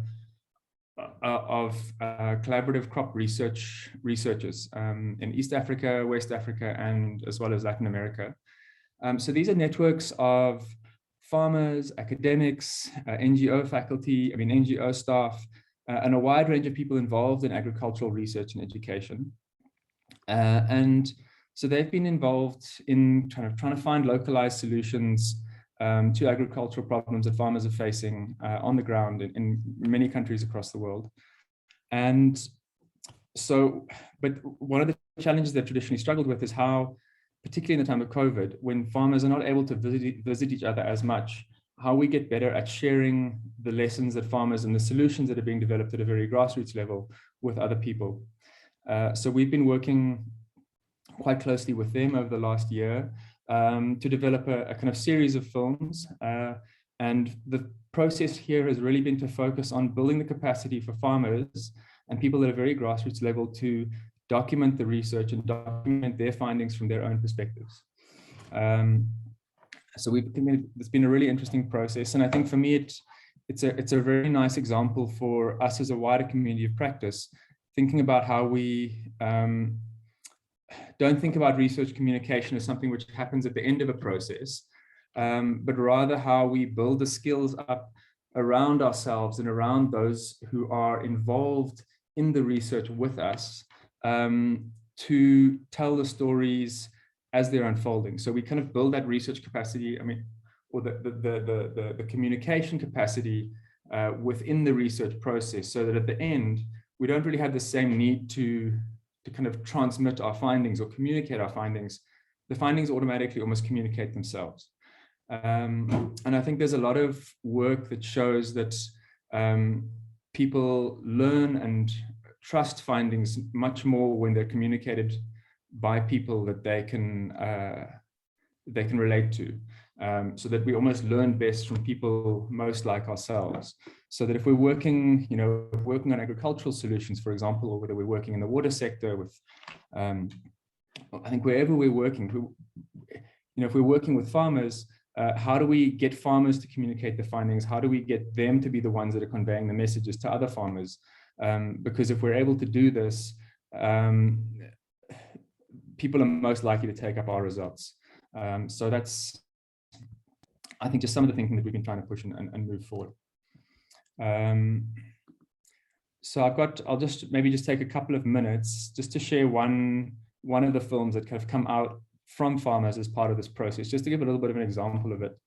And I think, these are very unpolished, but I think you'll kind of just get a little bit of the sense of what's possible in a couple of minutes, and just I think it'd be quite helpful in terms of us carrying the conversation forward. So just give me 2 minutes. Is the sound coming through? Baraka district is one of the in Malawi with poor soil, and it also experienced drought each year. Zondan Michael is one of the farmers who intercrop pigeon pea and maize to increase maize productivity and also improve soil fertility and conserve water. Zondan Michael explains more on the importance of intercropping pigeon pea and maize.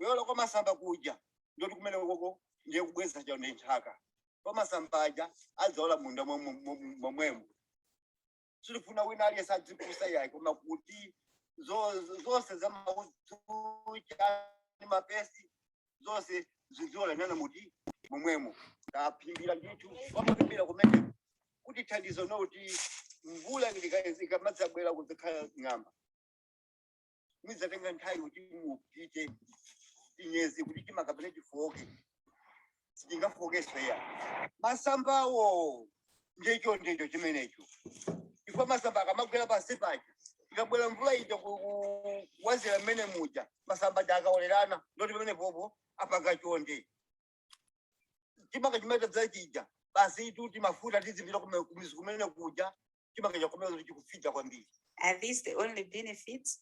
And how do farmers protect pigeon pea from livestock? Nandolo iweni amene mata kugulisa mwina kulipira mwana fizi mwina sopenaso ndiwo kumene tikapita kuntengo ndoti ndi nkhuni timamusiya chochi apo padota mabereka soka chiwiri muta kuona mitengo inayi kuyamba kale kubereka kachingati kachiwiri ndeti mazaja so ndiwo ndeti lachosana ndolo mabagi atiso takolo asojani chimanga chochuluka one fiko tazimunda wina wose muli na ndolo ndeti nayi kamala muonera kuti kupeza chiweto cha munthu chikuja na ndolo munda munthu amayenera kuti alipire. So I'll stop it there. But I think this is just to give a little bit of a sense of, when I'm talking about creating short pieces from the ground, what's possible. And I think what we've really found is how quickly people pick up this pick up the skills to do this. So, you know, we'd run a short, probably about effectively a 2-hour online workshop for these kind of project staff in this area. And this was the kind of content that they're starting to come out with. And then this content is then starting to be shared via the various WhatsApp groups, and then also kind of with various local news outlets and things, as a way of kind of starting to move and get messages from farmers out. So just when we're kind of thinking about what it means for people to kind of create content at this level, I think for me, why, you know, I suppose coming from a more of a theoretical perspective, why this is interesting, is I think that it allows people to create messaging and content at a very grassroots level, and without kind of being stuck in these kind of long, quite elitist academic review processes. It's a simple approach, it's place-based, and I think it really, for me, kind of the most interesting part of it, I think it really supports peer-to-peer learning. And I think the opportunity to have people speaking in local languages with subtitling, you know, simple subtitling also helps to transcend kind of language and literacy barriers, and create kind of, I suppose, educational resources or communication resources that are useful and accessible to a much wider range of audiences than maybe a traditional written piece would be. And I think with data costs falling, like I said earlier, I think there's a really interesting space for engaging with that. And I think there's going to be more and more opportunity for this. I think some of the pitfalls that it's still, you know, the issues around smartphone access are still kind of something which remains a significant problem for many, many people. Data costs, while they're falling, you know, the data is still a big issue, particularly when we're working with video. But I do think that's going to change quite significantly over the next couple of years. I think one of the big risks is that, you know, there's a lot of content being put out there that's not always properly reviewed. So it does create a platform where you know, misinformation can be spread, and I think we've got to be quite careful of that. And then I think just to reiterate that, you know, never seeing this really as a substitute for in-person connection, but rather as an augmentation of that, in a way to kind of bring another layer onto the way that we're able to kind of communicate and share our work. So yeah, I think I'll wrap up there. I know my time is pretty much up, but I suppose my kind of provocations or prompts to this group would be to say, you know, if you were to kind of thinking about your own work as academics and researchers, how do we break away from the kind of academic norm, which sees written communication as the most valid form, and rather ask who the audience is that you're seeking to target, and what kind of approaches and what kind of, how do they want to consume content? And then to say, well, how do we kind of break away from this thing of communicating our research findings, and rather say, how do we kind of support and involve a community of storytellers around our research processes, so that the findings communicate ourselves. So I think those would be my two kind of parting provocations. And if anybody's interested, there's a really, really nice online resource here to kind of support anybody interested in kind of making mobile films, a lot of training material and other resources, open source resources available at that site there. So yeah, that's it from me.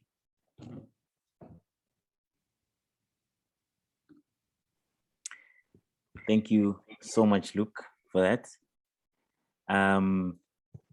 Yeah, hopefully we will have more people interested in using Mojo as a way to tell stories, generate content for communication, and a whole lot of other things. Thank you so much. So we're going to open the floor for questions. We're going to have 20 minutes for questions. And please ask your questions either in the chat, or you can raise your hand.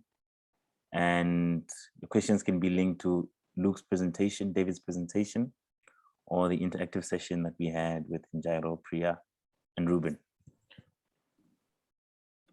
So the floor is open. And I know there's one question that came from Ntabileng, sorry, to David. David, I don't know if you've received that question yet.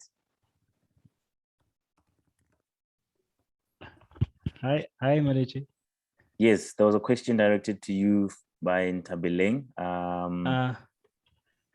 Or the one on invasive plant species. Yes, can you read out the question for us? Or let me read it out and then you can address it. All right, yeah, go ahead, So please. the question was, are invasive plant species that pose significant threats to aquatic ecosystems considered as well? Yes, definitely. We, as part of the hydrological modeling, we consider invasive alien species. And also, when we set up our models, one of the inputs is a potential evapotranspiration. So that represents the water that is being lost. So remember this, we're just looking at water balance, like how much water goes back to the atmosphere, how much remains, how much goes into the ground. That's just hydrological modeling. So invasive plant species use up a lot of, they transpire much more than most of the indigenous species, especially that we have in South Africa. So we consider those within the model. Yeah. And also just to give maybe an extra background to say, in terms of evapotranspiration, for those who don't know, when it rains, I would give an example of, let's say it rains 1,200 millimeters. Evapotranspiration can go as high as 1,100. So, and invasive species lead the pack in that loss. So all the water that rains can go back to the atmosphere. So that really needs to be modeled and also controlled. And in the catchment, Waiting for Water is busy clearing invasive alien species in a different project. Thank you.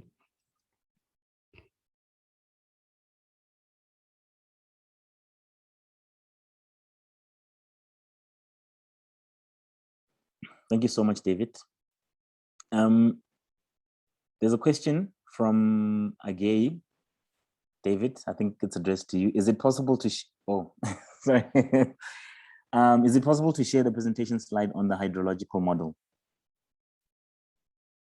Yeah, oh, you mean my entire presentation that I shared today? I think it's just the slide on the model, the hydrological model. Oh, yes. Yeah, of course, definitely. But if you want to use the images, we will have to discuss that because they are part of a thesis which hasn't been published yet. Oh, yeah. Okay. But so yeah, I can share. All right. Thanks. Sorry for interrupting. I think what we will do also, if you don't mind, David, we would like to have the presentations in PDF format that we can also distribute with all the people that were in the platform today. Is that fine? Yeah, I think that'll be a bit more useful for us. And then we have a question from Nicole that says, for both speakers, how do you manage your time between the research component and the outreach / communication? I'm kind of happy to start on that one, I suppose. I may be in more of a privileged situation in that, in a sense, you know, with the learning networks, what we've been thinking about the work at Rhodes, at least, is that what we're exploring is the way that people learn and the way that, you know, we're exploring opportunities for grassroots curriculum development. So in a sense, for me at least, this work is, you know, the act of creating content and sharing is in a way my research focus. So it's a bit of a, I suppose, an easy way out, but I think it is a challenge for many people.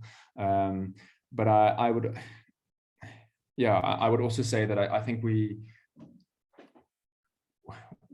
my personal sense is I think we often don't allocate enough time to getting, we spend so much time doing really high quality research and work, and that so often doesn't really get the audience that it deserves. And I think that, yeah, it's a tough thing always to balance, but my sense is that we need to be putting a little bit more time and thought, not just post fact, but as we're planning our research processes, into how we envisage and imagine our kind of findings getting out into the wider world.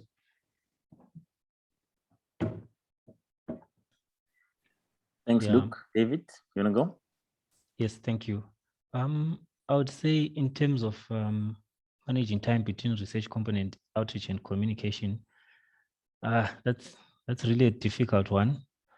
But I'm just happy to say we sometimes, if you work in a team, it's easy. Like the team that we work in, it's easy like to reach out to the stakeholders that we need to be working with. So that's the first level. The first level is to reach out to and communicate to stakeholders. So we were quite fortunate that one of our MSc students is actually the catchment manager in the catchment. So it's easy to disseminate what we plan to do and some of the things that we plan to achieve with the people that we'll be working with. Then in terms of outreach beyond just the immediate project, so the WRC is very keen, the Water Research Commission, the funder, really is keen on people disseminating. So they make it possible for us to give some funds for conferences, publications, and also platforms such as these. They're really a good platform for us to share our work. Thank you. Thank you so much, David and Luke. There was another question by Anthony that says, Luke, the potential for misinformation or hurtful content spreading is serious. I suppose the natural thing is to start a conversation around the issue. Have you had to navigate a situation like this? Any reflections? I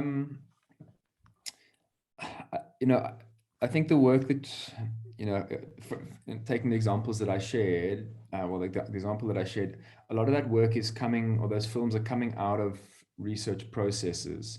So I would say that we haven't really had to,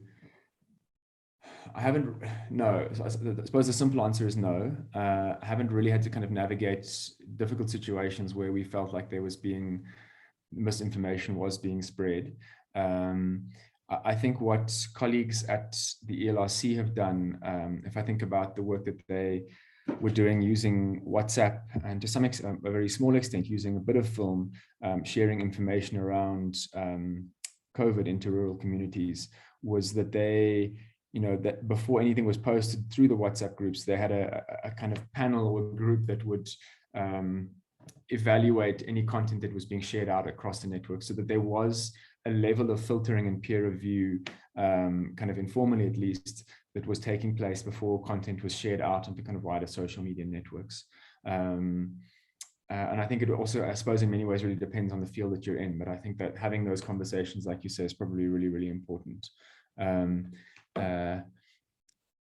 So yeah, I mean, I suppose that's my feedback. And I think linking also through to the kind of earlier question about making how you ensure content is also suitable for an academic audience. I think there's simple ways also of doing that. Just saying, this was broadly, kind of, this is the methodology we followed, and you don't need to go into great detail, but this is the methodology we followed. These were our results. So I think there are ways of doing it if you are targeting film specifically an academic audience. And then I think there's also, there's so often opportunities to link through to a publication or link through to, a lot more information or a lot more detail for those that do want to, get a sense of the methodological rigor. So I think there's opportunities also then for using a film as a bridge into another piece of much more in-depth content if people want that.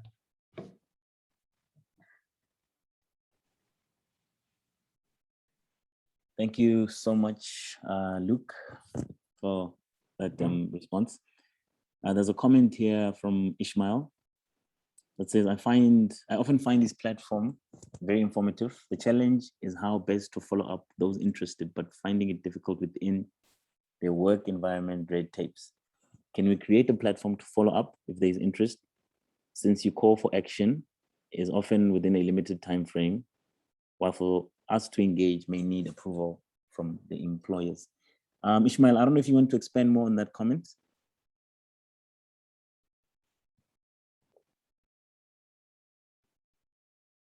Ishmael, are you still with us?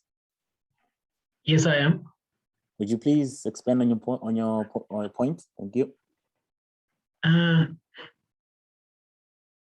I'll do this within the context of my work environment, where you find that in Park X, a particular project is very relevant to what David was talking about. In fact, the two speakers, there are proposal that I made with which covers what they have been doing, but for me, it even expanded what I was thinking.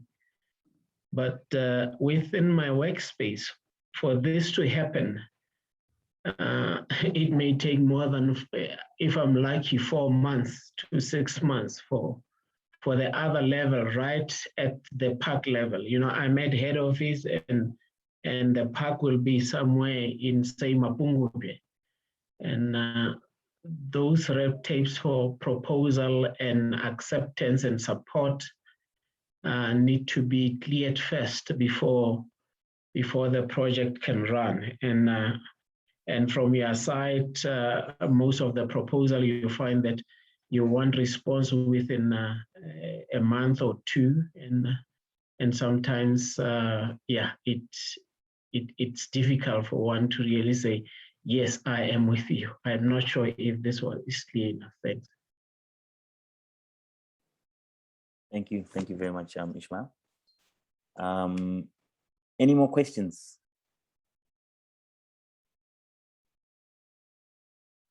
In the absence of questions, I'll ask Luke a question. I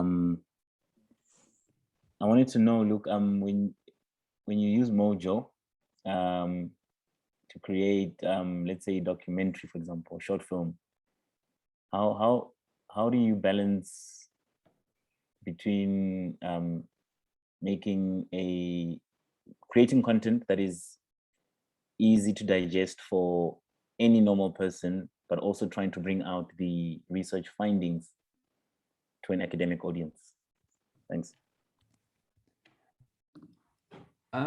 You know, I think so often, and this is something I think which we're increasingly focusing on when we're running workshops around building capacity for this, is that really trying to get people to be specific about who their audience is before they start, and really saying, you know, and I think being very, very clear about your audience and not trying to speak to everybody with a single film can really be one way of helping you achieve the right balance for whatever your particular goal is. So I think that, yeah, first point would be, you know, who are you talking to, and then tailoring accordingly. And then secondly, you know, saying that length is also an important consideration. So most of the research is saying that if you're wanting to create, you know, quick, easily shareable, low data kind of content, that you should be looking at, you know, between 2 and 4 minutes, which, you know, realistically is probably too short to really be kind of getting a sense of that, maybe some of that academic depth that you're referring to. So I think, you know, in that format, it's speaking to maybe a bit of a different audience and with a bit of a different intention. But that there is, you know, always the opportunity to create longer films. And I think if you are wanting to, you know, hold it in a little bit more of an academic space, and maybe audiences who've got a bit more of a kind of willingness to sit through something which is maybe, you know, 8 to 10 minutes long, which is just still quite long. You know, you can add images up in a film where you can include graphs and different kinds of findings. There's another one that I've actually got, almost, if you've got a second, I can share it with you. Well, I'll post it in the chat, but I think this is a very nice example of researchers who were working on soil acidity, and they were dealing with issues of kind of an approach, a solution to that. And I think they struck a very, very nice balance of communicating research findings in a way that is accessible but still feels rigorous. So they've included, you know, small illustrations and graphs in their video, and then also just kind of communicating, you know, the very practical how to do something. So I think there are ways to do it, but again, I think it really depends on your audience, and yeah. but I'll share a link to that in the chat if you're interested. And I'm also going to post just a link to that kind of resources website. No, Robin is there.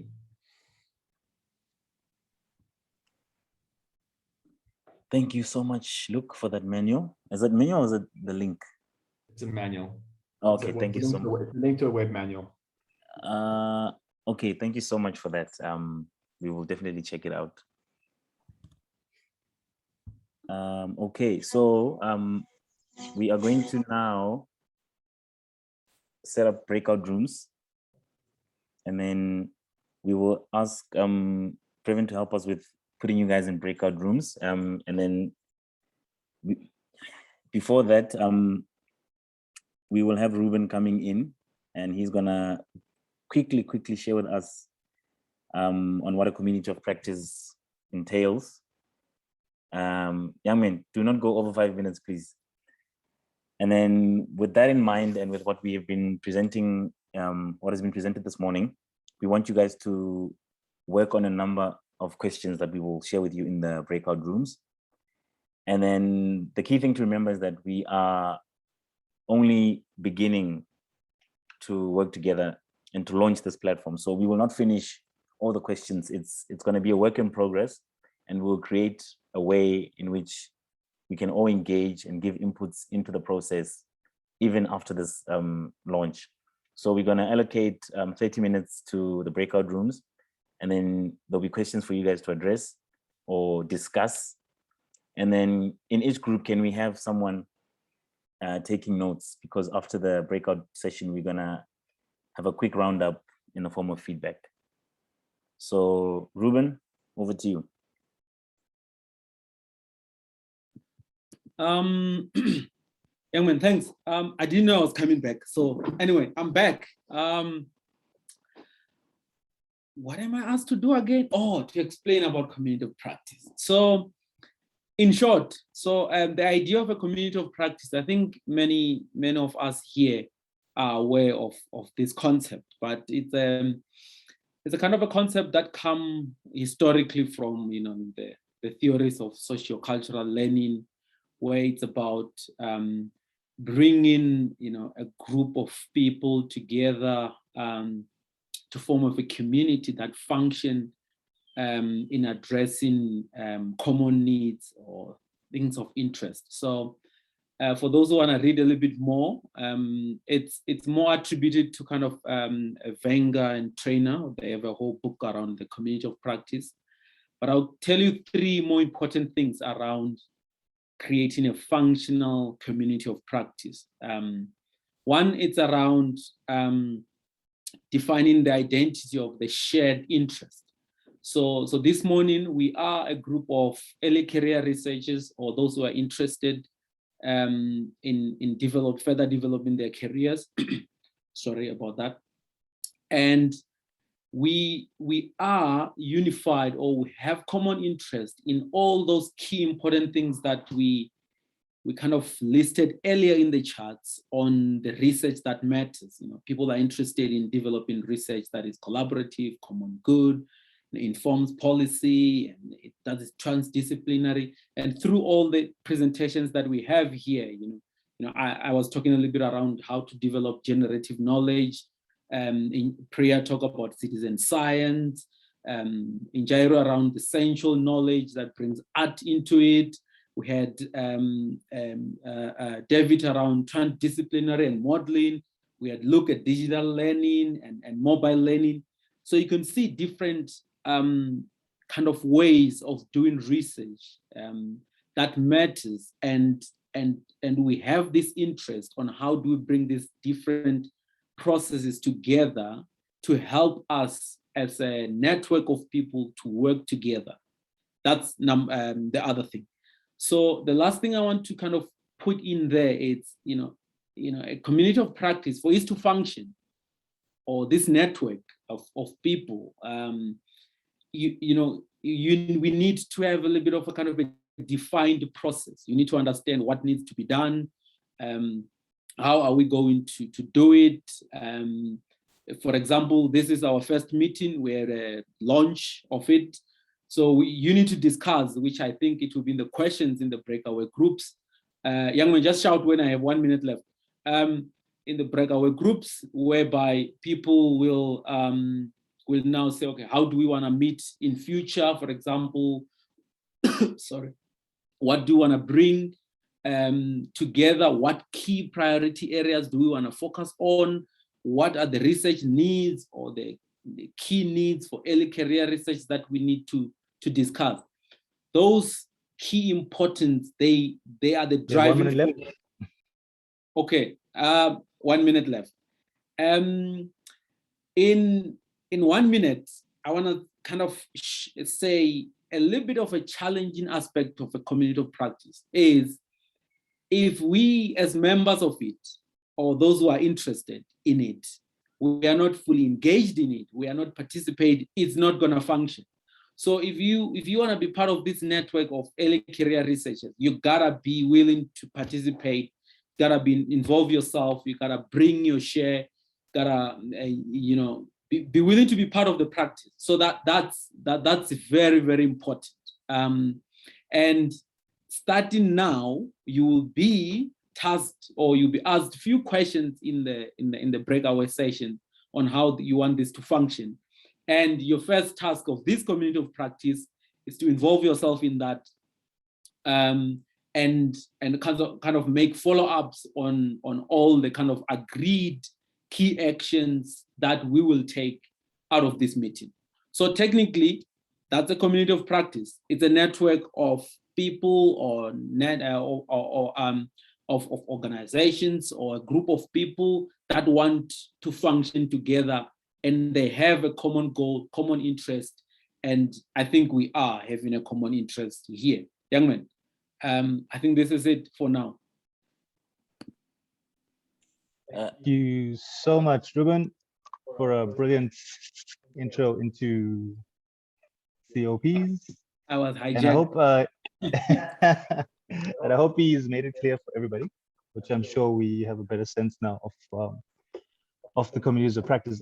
And that's exactly what we want you to discuss now, going to the breakout rooms. So I've set up 8 breakout rooms, and I'm just going to tell you who the facilitators are in each of the rooms. There's about between 10 to 13 people in each breakout room. So use the time to really discuss amongst yourself. Ruben is in the first room as a facilitator.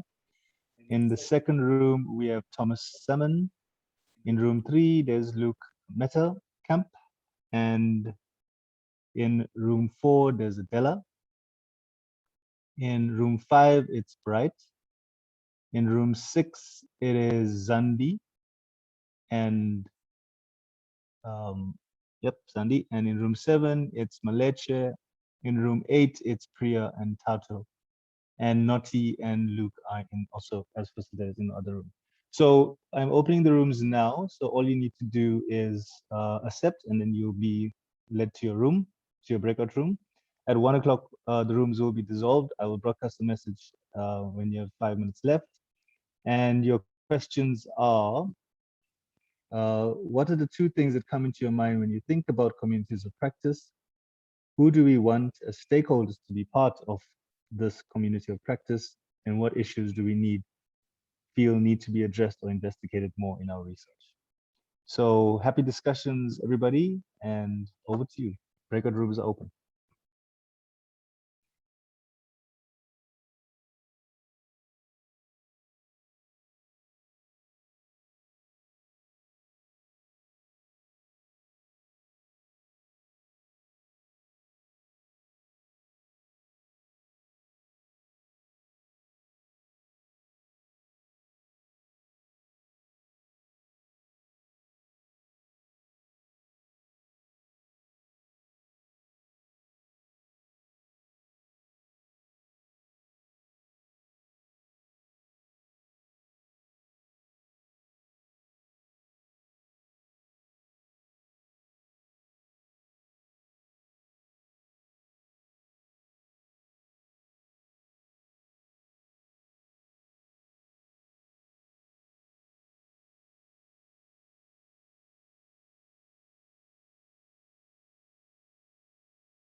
Hi everyone.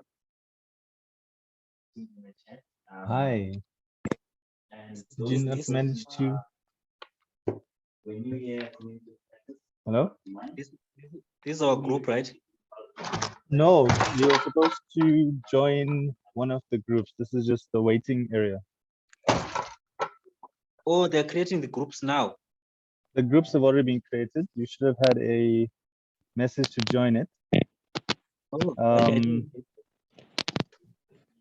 Okay. I'll assign you now to other groups. Let's see. Okay. Please accept the group when I assign you. Okay. Please also assign me to a group. I got disconnected. Yes, I will. Okay. Thank you.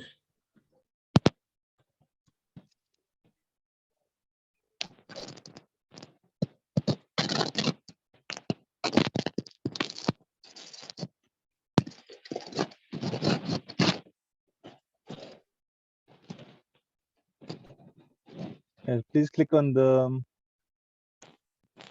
when the dialog box comes up. Please click on it and join. Okay.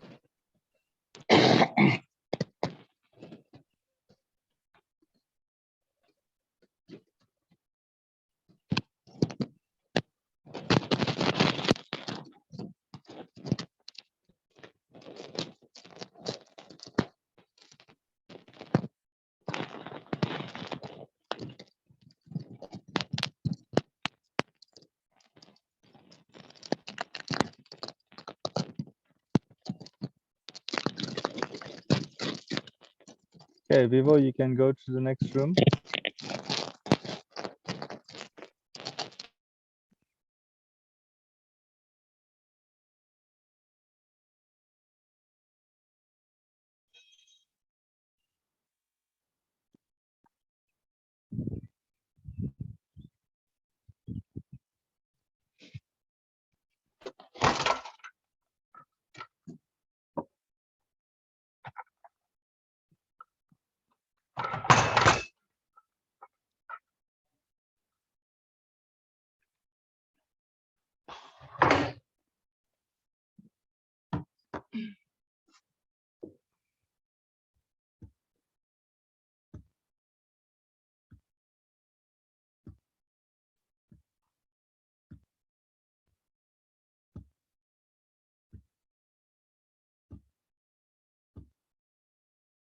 Thank you. Thank you so much for that input.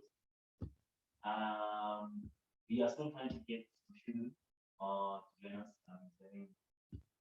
The issues with the thing, but just to say, Mashudi, on your in your Zoom, if you're I don't know if it's gonna come up, but you said there's an error message.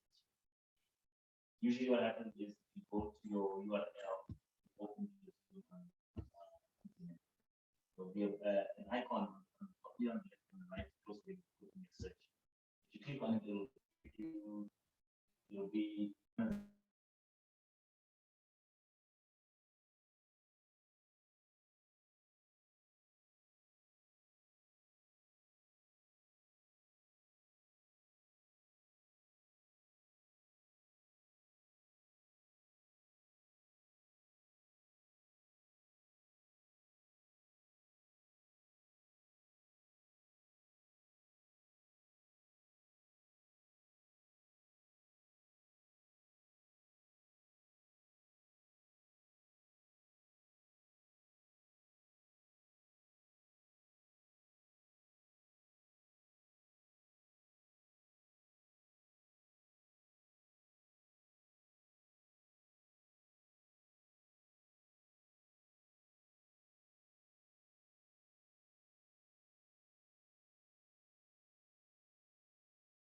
It appears there's a core group here that is not moving. Do you want to discuss the questions in this main room? And the other thing I would want to add or ask or throw back to the group is, does it have to be a formal group?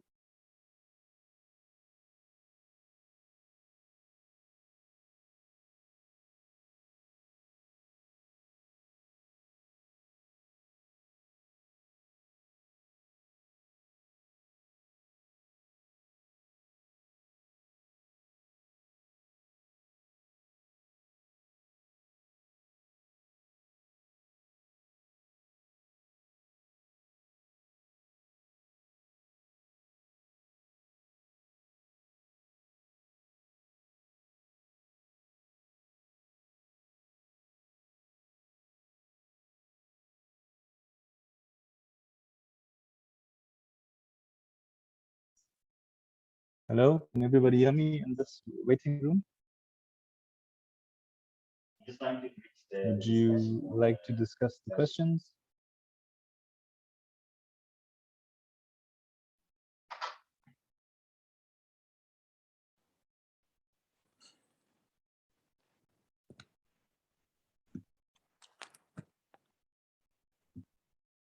Hello, Hey, everyone. Welcome back, everybody.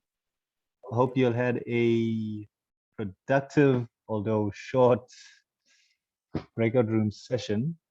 And truly, this was just probably the beginnings of opening up that conversation. And going forward in the next few days, hopefully we can hold that and learn how to and use our networks to improve and create more stronger COPs. So we are entering the last session of the day today, and I'm handing back over to Maleche to take us through it. Thank you so much, Previn. Yeah, it was indeed quite short, and bearing in mind that also the technical glitches and difficulties always come into play, but unfortunately that's the time we have, and we appreciate the little time that we got to actually open up the space for conversation and discussions. So what we're going to do now, we're just going to go around the room and we're going to ask people to give feedback or whatever thoughts they have so far around either the questions that you focused on in your group or around this platform that we would like to call the Early Career Researchers Community of Practice. So anyone who's got any thoughts around what they think should be the direction that we should be taking as a collective, please feel free to chip in. Or if people want to respond directly to the questions that were posted in the groups, you may also do that. We're gonna spend the next 15 minutes doing that. So the floor is open to anyone.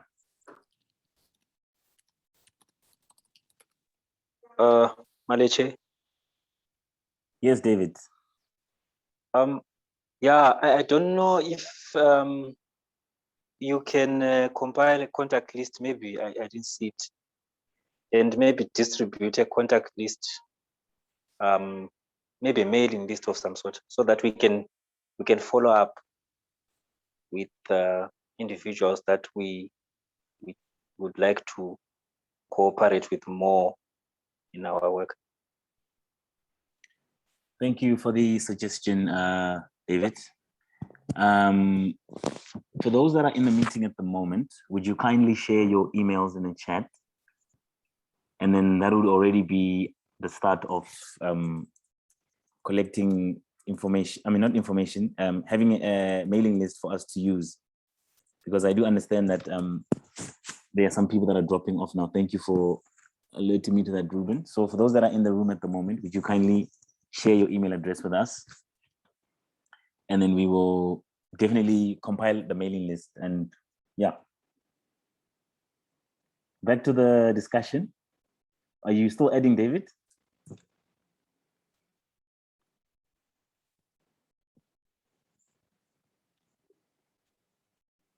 David? Oh, okay, that's fine. Thank you so much. Is there anyone that would like to give feedback on the main points that we discussed in their groups? Yeah, Oscar. Okay, go. We've got Oscar from EWT. Yes, I was going to give feedback from group 6 that was led by Zandi, facilitated by Zandi.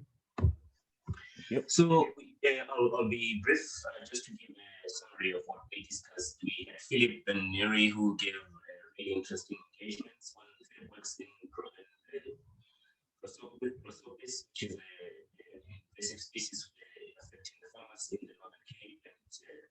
And Oscar? Sorry? Did you move from your mic? You were very clear the first when you started, then you started fading. Can you check? Are you close? Can you move closer to your screen? If not, can you hear me now? Yes, perfect. Thank you. Okay, I think I probably put my paper in front of the thingy. Okay, so the challenge that is experienced in the space of it's particularly engaging with a widely dispersed community, and in this case is farmers who are affected by prosopis, which is the invasive, and also not being able to have the face-to-face meetings limited by COVID-19. I think it's a big challenge. So another challenge was also researchers not being part of the community itself. So if you are an external, maybe you are a university student, and you have to go into this community that you're not part of. So sometimes it does make sense to have someone who's from the region. In this case, Philip identified having an MSc student who comes from that particular environment, because now they would understand that person better, they would understand their language. So yeah, that's what came out of it. And Nuri spoke about water because it's also a very large, widely dispersed community, because water affects everyone. For one to communicate the conservation of water with such a widely, I mean, it's a common interest. Everyone uses water, so I think that's also a challenge there. And the last one, I think I can't remember which question we were trying to answer here, but message transfer and the time it takes. One needs patience to the message to be absorbed. And in terms of the agency, this is what Philip's. It's sometimes a challenge to reach the number of people that he has that are affected, the farmers, which are over 3,000, and getting their cell phone numbers, getting them to download the work, getting them to implement their ideas. Well, even listening to you, I think that's what we discussed in our group 6. Thank you. Anyone may add from our group if I left anything out. Thank you so much, Oscar. Anyone from group 6 would like to add?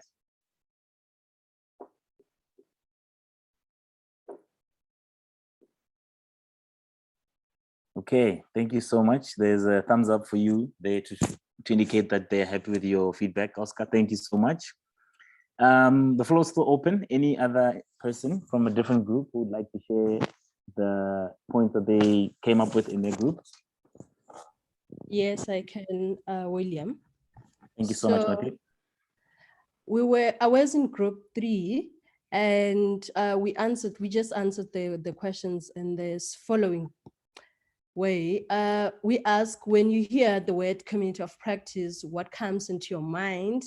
And then we had such a rich discussion, and the responses included that communities that share the common interest and values.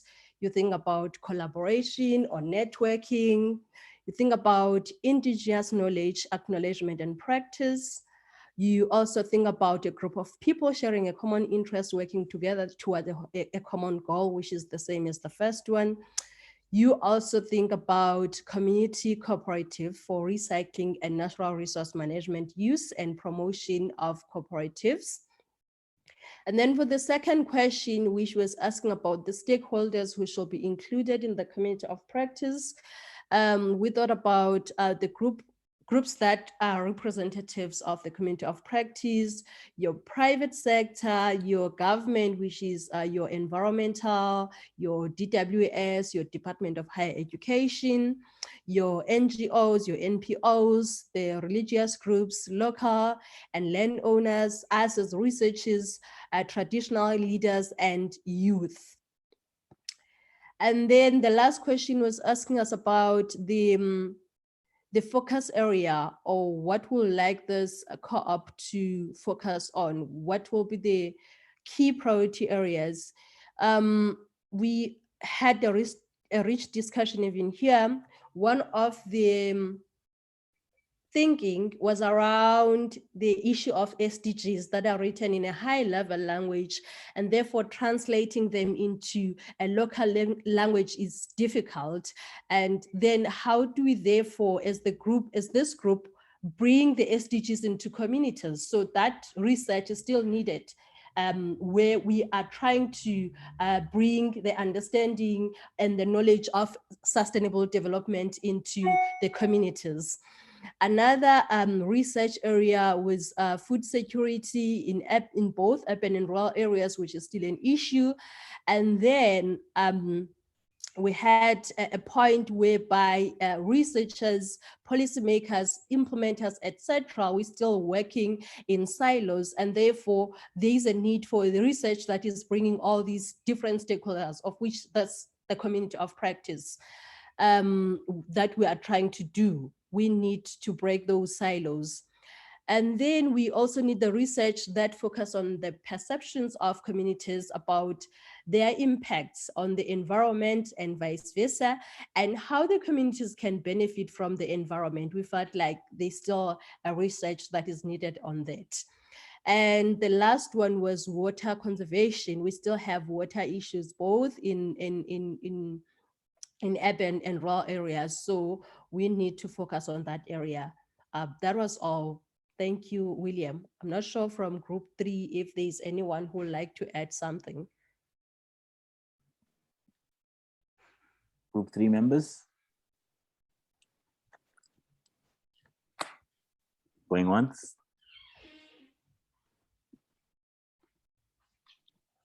Thank you, Noti. Thank you so much for those inputs.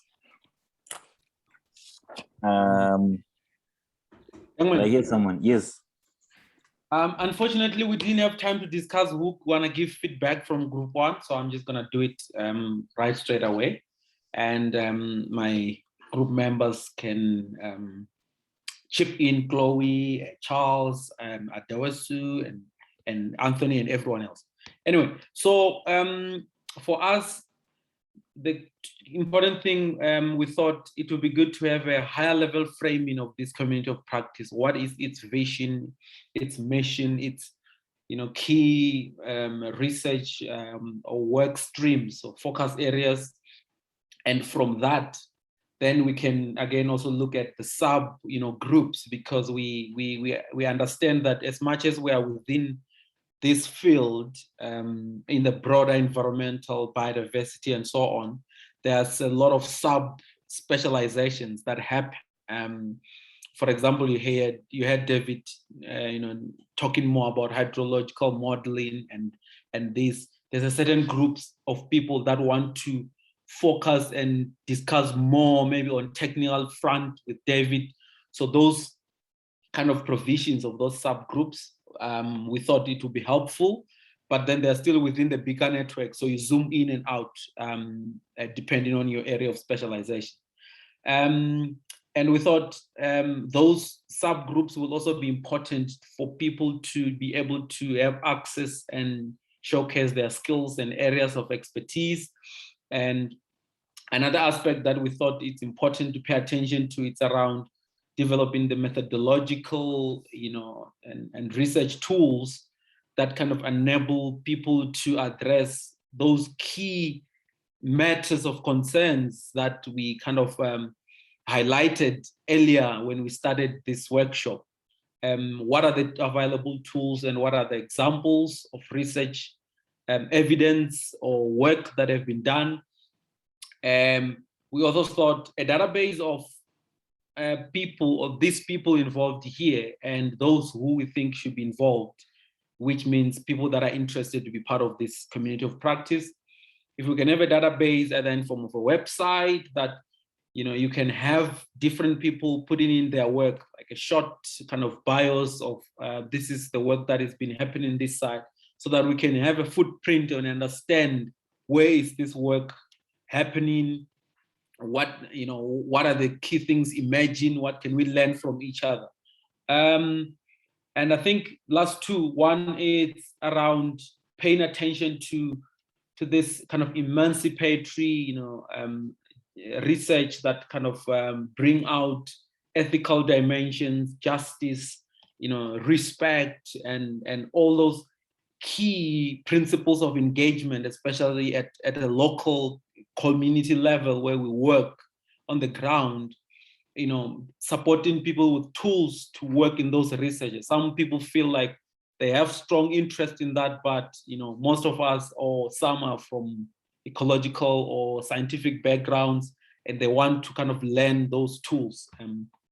Lastly, to ensure this, ensure that this community of practice is functioning effectively, we need to have these meetings, these gatherings, to kind of keep touch with each other. So this shouldn't be the last meeting. We should have, you know, more of this, but we need to decide how often should this happen. And if we're not having a bigger gathering, how do smaller subgroups engage with each other and so on?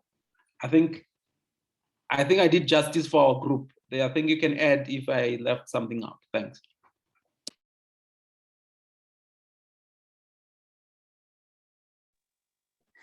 Thanks, Ruben. For those that are wondering why I keep saying young men, we did say this is a safe space. We want you to be free. So in our space, we were coined young men. So that's why you keep saying young men. So please do not think it's something else. Tato, Okay, I see your hand is raised. Thank you. Malachi. Yes, Bright. Thank you. So group 5. So in group 5, our objective was not so much as to continue with the narrative or with the theoretical framework of constant research, but the question is, how do you translate research into practice? And I think that is sort of an area which seems to be a paucity of action. So first of all, there was a discussion around, an interesting discussion, and it was actually brought up by a situ, where the department the DEF is sort of engaging in local community activities where sort of they mobilize young people and take them through a range of environmental programs. And I think in the end, I will invite her to perhaps to share, maybe highlight on it, because I think it will benefit all of us. And the second sort of issue which came up was that another group member also spoke of where an instance where they mobilized Rastafarians to also sort of undertake climate activism and educate a broad range of people. But I think the issue which came up was that the number of people involved was not so much, perhaps up to 20. So the question was, how do you then mobilize more people? Because the aspiration is that if we are to sort of promote climate activism or cut down emission or promote and maybe sort of forestall environmental degradation, you need all hands on deck. You need as many people as you can, because the lesser you have, the lesser your chances of sort of mitigating climate change. So then the question was, how do you mobilize, more community members to come together in fighting climate change? So that's one, that was an issue. And I think group members provided several answers. As to how do we sort of translate theory into practice? And I think in the end, I'll also sort of invite some of the group members to share their perspective.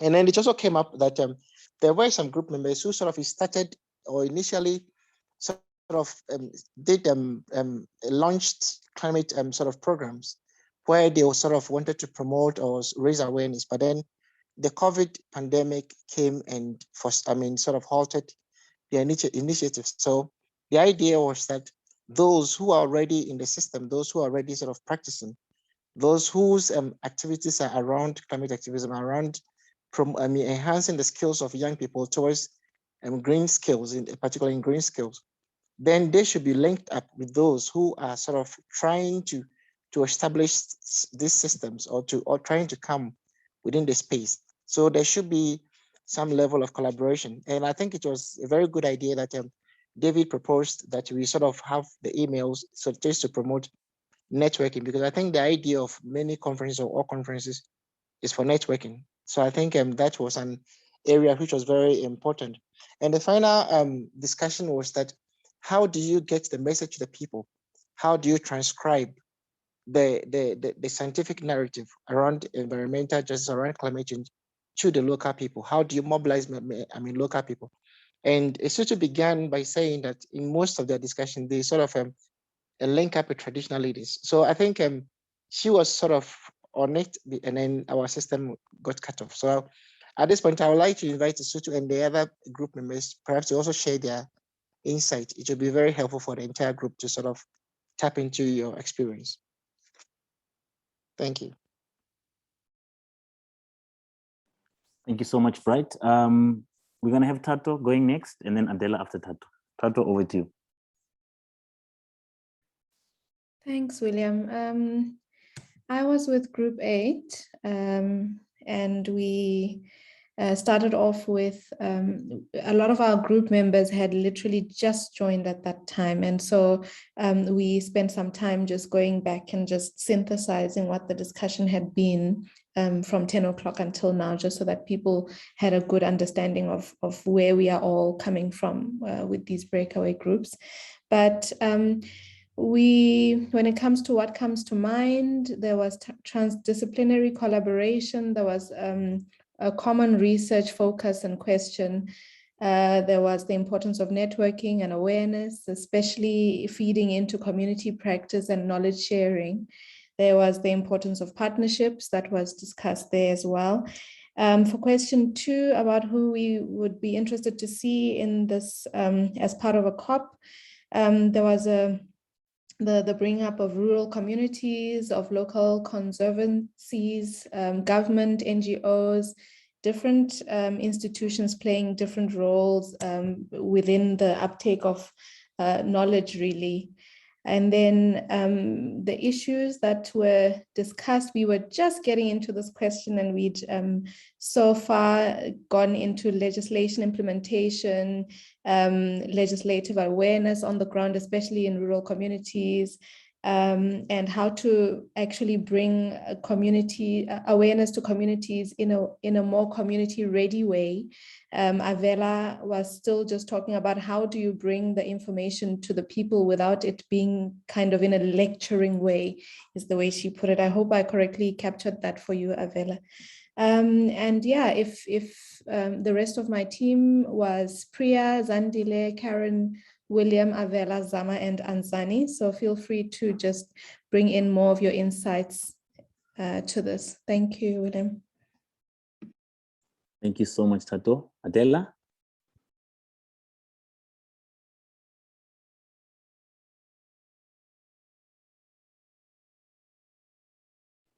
Adela, would you like to go next?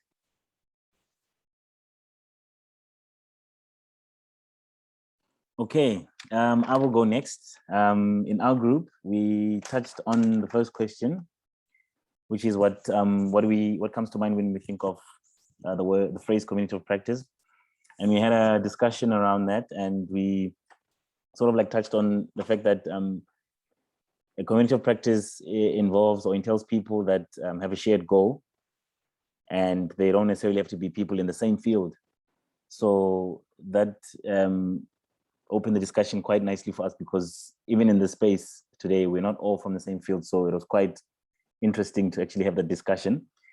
And then we raised an issue of, do community of practice have to be recognized? And then I remember one of our team members said, in his experience, community of practice are more accessible than organizations, because some organizations have affiliations and it almost seems like it's exclusionary. So community of practice do not necessarily have to be formal, but it can be any form of organization that has an identity and they are having a shared goal. And then we also discussed around what we would want this community of practice to focus on. And we discussed and agreed. We said that we would want it to be a safe space for early career researchers to come together and network, but also to discuss other issues that are pertinent to us. We would like it to be a space where we can explore other ways of doing research, particularly because in most cases, or in some cases, people are exposed to different kinds of research because of the field or faculty that they find themselves in. So it would be good to be sensitized to various kinds, and that can also help us in trying to communicate our work better. We also wanted this CoP to focus on science communication. How do we communicate our science to communities in a language that is understandable and not too academic? And then also we want to have this CoP going into understanding how project planning takes place, meaning how do people go about understanding how the conceptualization of a project happens before actually being part of a project. And we feel like it would be a nice thing to have, especially for people that are going to be having to develop proposals and be part of projects. And lastly, we also discussed the issue of clarity around the vision, mission, and purpose of this COP. It would be quite nice to have that discussion so that we know exactly what it is and what direction we're heading into. Thank you.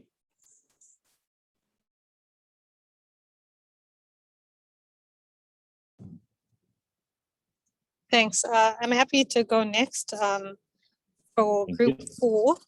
Thank you, Adela. So, thanks. So when we thought about what a COP, means, the first thing was that we would like it to be a supportive space that is centered around a central issue of concern, and that it can be about people from different with different skill sets, different experiences, but working together to achieve a common goal, and kind of drawing on the fact that you have these people with different skill sets and experiences, and importantly, taking that opportunity to learn from one another in this environment. So when we think about this group, we said, well, this group is really big and diverse and rich, and just from our session this morning, we picked up that there's this wealth of experiences and knowledge and people who have different disciplinary homes and domains, but kind of a lot of us felt like we could draw on some of the expertise and learn from it and incorporate it in some way, either into our research practice or at least our thinking, our awareness, and that could change our research or practice for the better. And then something that, Bright and a couple of others, I think touched on is kind of, I know Maleche also just ended off with that, is, well, thinking about, well, as a COP then, who is so diverse and broad, what would those common goals be? What kind of brings us together? And we ended off the discussion saying, well, it seems just from this morning that one theme or common interest is that there is this focus on change-related projects and research that makes a difference. And that might be a thread that the group could kind of unravel and look at a little bit deeper. There were more insights that were shared in our group, but I think in the interests of time, those were some of the main ones. Thanks. Thank you so much, Adela. That was very, very insightful. Thank you so much, everyone, for your inputs and your discussions that you had in your groups. And we are literally 1 minute. We have 1 minute left. So I don't know if people have any closing thoughts or remarks that they would like to put in the chat that we could always come back to in a later stage. But thank you so much for providing inputs into the breakout rooms. And the idea around this is that we are not trying to, this is not a research project. We're not trying to get data out of people, for something. This is a platform that we want to launch as we have been doing today. And part of that launch entails us co-developing, co-designing the mission, the vision. And we had planned it exactly like this, that people come into the space knowing from our side that we're not going to have them think upon a predetermined or predefined goal. We want us to come together and think about this collectively and generate something that we would be happy with as we proceed as early career researchers. So thank you so much for all your inputs. And we really appreciate the knowledge and the discussion that was had today. So what we will do is we're gonna put together something where people will still be able to offer inputs and comments and critiques, because we believe that this is just the beginning. We were never planning to finish everything today.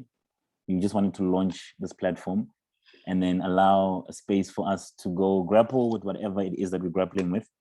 And I think that's the nice thing about social learning, is that you learn as you uncomplicate or you unravel new things about something that is not very clear. So this is exactly how we want it to be, that we work together and we question certain things that we come across in line with whatever we define. So thank you so much, everyone, for being part of this launch today. And tomorrow, day 2 and day 3 will be a continuation of the Environmental Skills Summit with a slightly different focus. So if you check your emails, I had actually shared the program for those sessions. So for those that are interested in joining those sessions, please use the same link for tomorrow's session and Friday's session. And then, yeah, you will see what they have for us in store tomorrow. So at this stage, I'd like to ask everyone to switch on their cameras so that we can all wave goodbye and, yeah, call it a day. Thank you so much, everyone. Ah, I see you there, Della. Hi. It's good to see some familiar faces.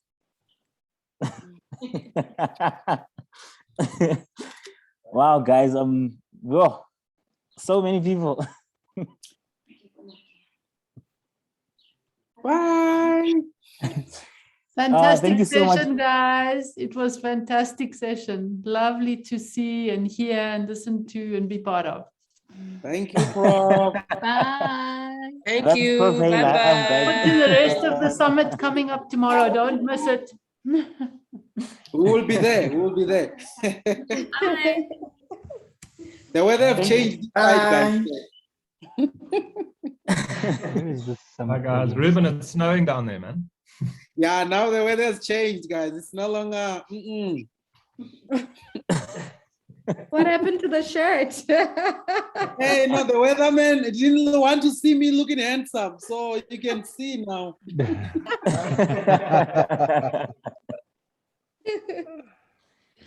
Thank you so much, everyone. For those that will be part of the session tomorrow, the summit, we'll see you there. Thank you. Bye.